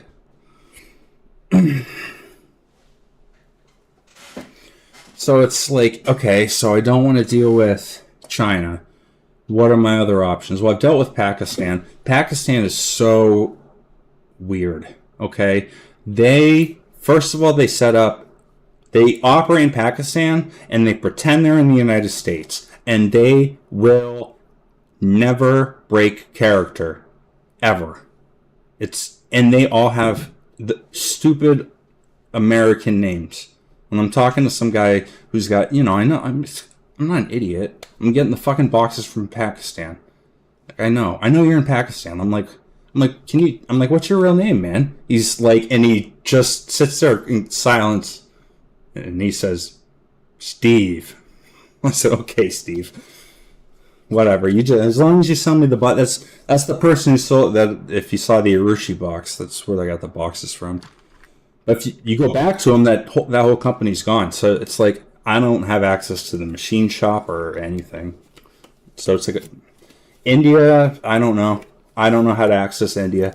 I try to get Mexico on my radar, but they are all American owned. Every fucking CNC shop in Mexico is owned by an American company. So you're paying American prices. It's fucking ridiculous. I don't know how people do. I don't know how people, someone's got the golden CNC boy, and it's probably because they sell 200 units. I only sell 10. Whatever. It's just, it is what it is. I'm just happy that I've found a solution to. I believe that what I have beats everything other than straight up like Novatouch sliders, but it requires a machine that goes I have to install every single, I get in a batch of like 200 or 1,000 or 400, whatever, and each machine can take almost 100, so 96. I have 3 of them. So I install all of them, and then I just sit there for 6 hours while I hear the machines go fuck all day, and then I have to take the whole things apart, then take all of them apart and do the deburring thing, and then reassemble them. But at least we have an option. The Novatouch is awesome, except for the domes that it comes with, and that's what I think killed it more than the MX compatibility, because people bought the Novatouch, and it did not feel as good as the other new options at the time, which was the FC660C, which people were directly, they were fanboying over it. They're like, get this over the HHKB. Because at the time it was $180 for the FC660C, and it was weird too. It didn't have die sublimated caps. I think it was pad printed or laser ABS. It was only $180. So everyone's like, get this, and not the At the time it was really hard to get a type. All Happy Acting keyboards were being sold for over cost at the time. They're just hard to get.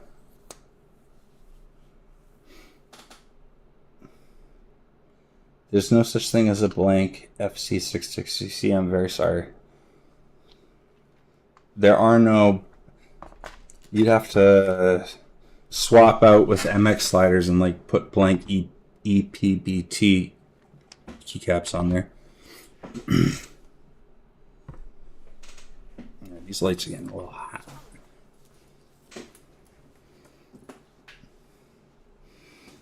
The thing that killed the Novatouch was the domes that came with. they're mushy, and when people type on them, they're just, I mean, it's the domes. No one knew that. I mean, no one was taking them apart to figure out why. I think everyone just assumed that it was the MX sliders that made it feel weird. And that was what I remember the reputation of it being before it stopped being available, was that it didn't feel right. Well, it doesn't feel right is because the domes in them are practically linear compared to regular Topre domes. So, for example, I've done two that I can think of, 2 45-gram dome swaps on Novatouches. So just take out the regular Novatouch 45-gram domes and put in, I think I put in RGB 45-gram domes. Those are secretly goated. I don't know what it is about the RGB ones, but they're like perfectly snappy.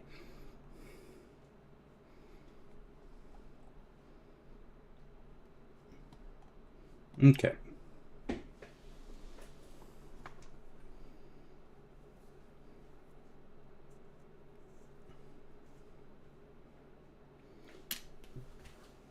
But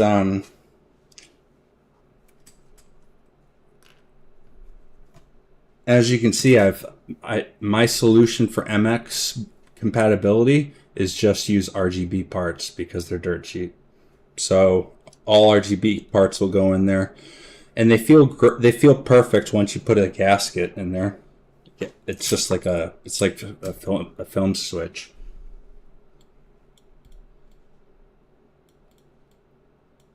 Yes, I have many. DM me on Discord if you really want one, and I can sell you one before I put them up for sale. But I got a huge order in from Japan.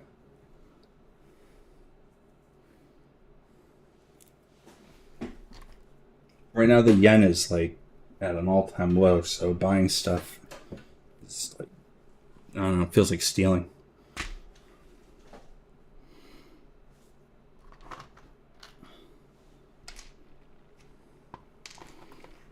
All right. Well, I'm not gonna lie. I've been working my ass off to catch up to where I am now. I had to put more effort in than I expected, so I think I'm just going to leave it where I am, and so I don't make any mistakes on this like perfection here. I don't want the last thing I would want to do is scratch it. And I'm just going to come back tomorrow and finish things up. But from here on out, this is what I've committed to. We're daily streaming. We'll get into like so where's my brain at? I'll wrap things up with like a little 5-minute spiel. Where's my brain at on these things? Well, the streaming so much is really to kind of just set a work schedule for me, because otherwise I'm literally always working. I just feel obligated to respond to every single person. But when I was streaming regularly, it's sort of like I clocked out for the day. And I want to get back to that. So that's really what this is about. But there's a few other things that's more important that I've wanted to catch up on. And killing a few birds with this stone here. That no one knows anything about Topre at all. I mean, I don't blame them. It was complicated when I got in, and what's frustrating is that companies are putting out products that make it harder to decide because they're not good. They're not good products.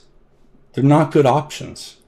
So, Deskies is like a weird exception because half their products are great, and then the other half are. They will sell you legitimate snake oil or something that won't even install on your board alongside the best stones that are available. But they know this. So I try to take what's relative. So, for example, they have travel spacers. They call them dome gaskets. It's essentially an easy solution to a mod people were already doing. If you put silencing rings on like stock sliders, you're reducing the travel. 0.3 millimeters doesn't really matter, but when you get into thicker, it's compressing the dome, pre-compressing the dome, and that takes away from tactility, which is the biggest reason why people used to put in like these little tiny washers, like little tiny not carbon fiber.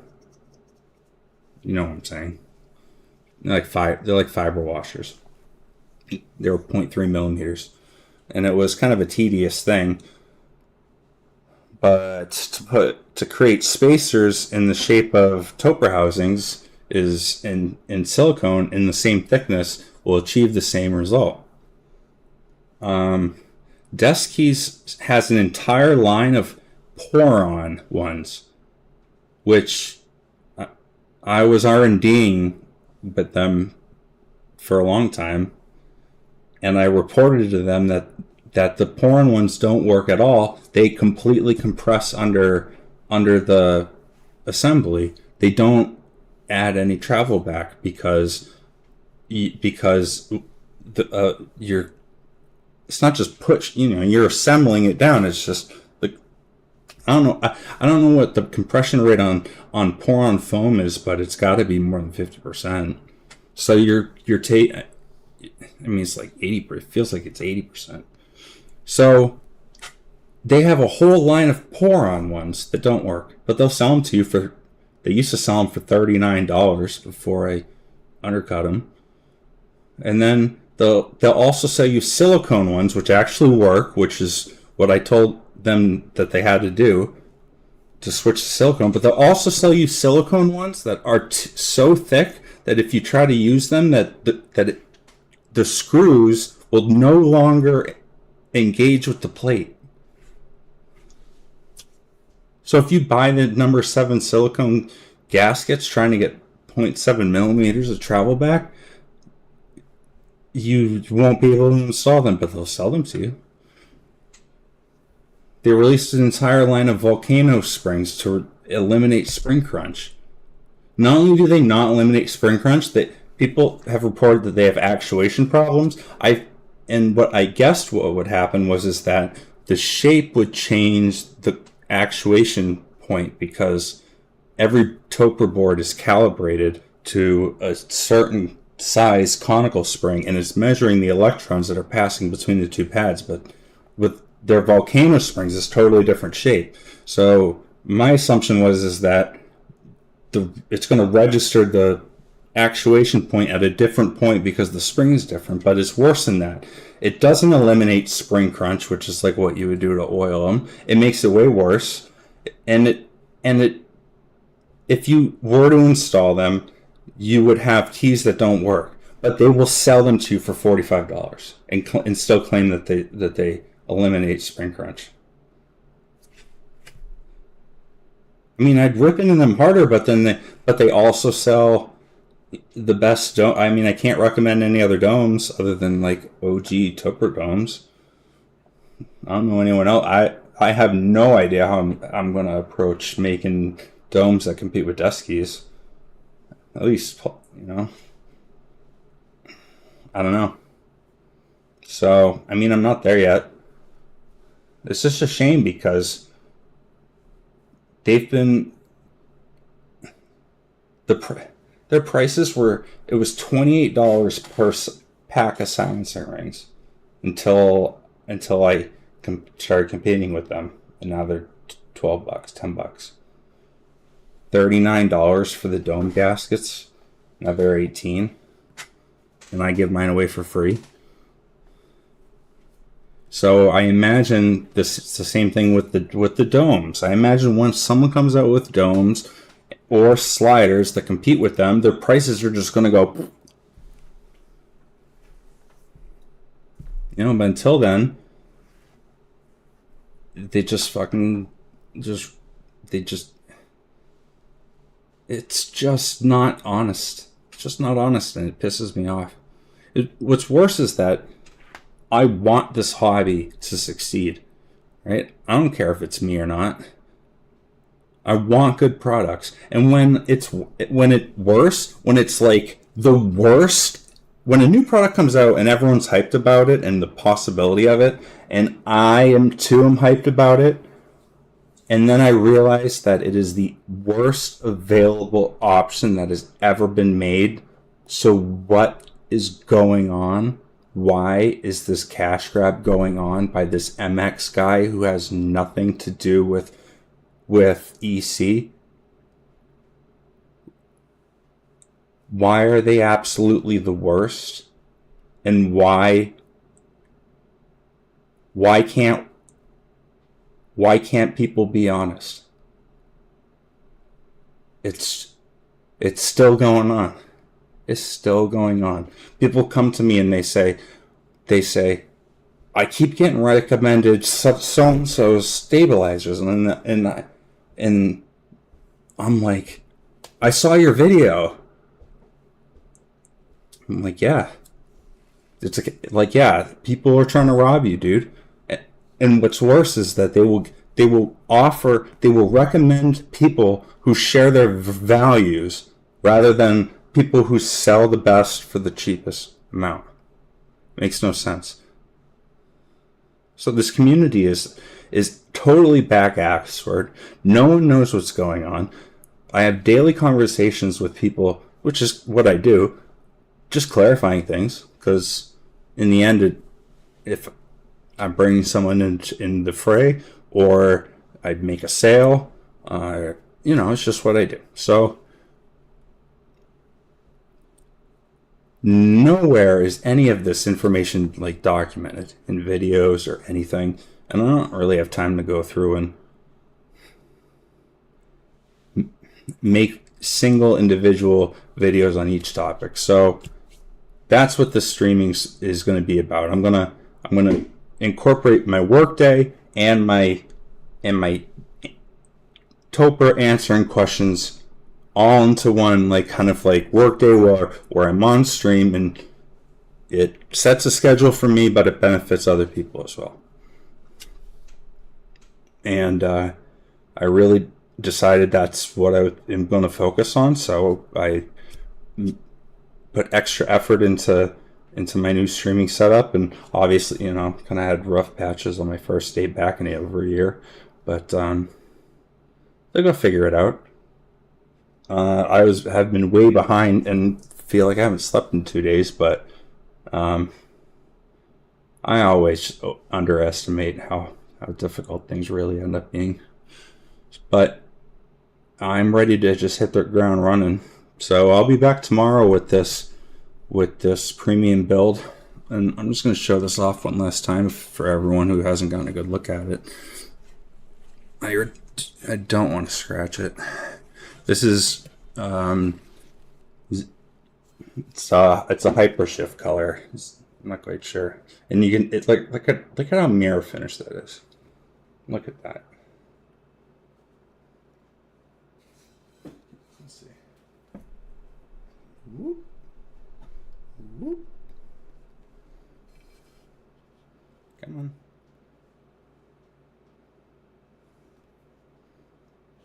Come on. It's impossible. Come on, baby. Now, oh well. I guess you'll just have to trust me that it's the nicest looking paint job I've ever seen in my life.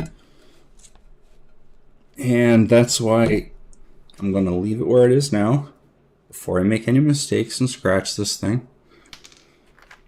Come back with a fresh head and just tackle it tomorrow. Hope to see you guys then. I suppose that means that we get to choose someone to raid. It's been a while. I can't imagine. I don't even know who streams anymore.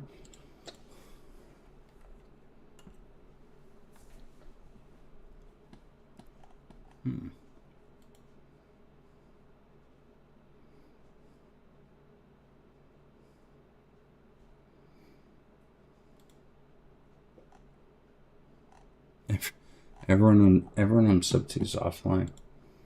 Let's see. Let's go to. What does makers and crafting look like these days? They're gonna recommend it to me? Alright, let me share my screen here.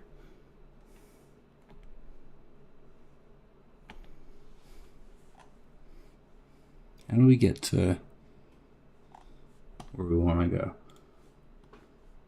Let's see.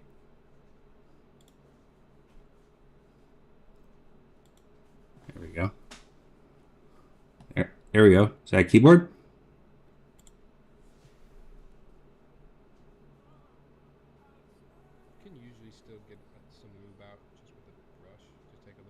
Is it a nice setup? Pleasant. We're going. Boys, we're going. We're going to say the Topre gang's going to say hi to Tyler Keyboard Live. I've never met this man, but we are going to give him a big Unreal Topre warm welcome. If you want to stick around, that would be that's your prerogative. But please give him a hello for me. Let's see, how do I do the raid? It's been a long time.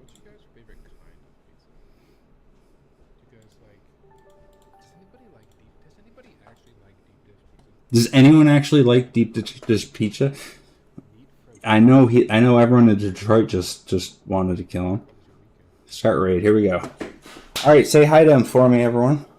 It was nice seeing you. I will be back tomorrow. Thank you for joining me. I think I have to click OK. Raid now.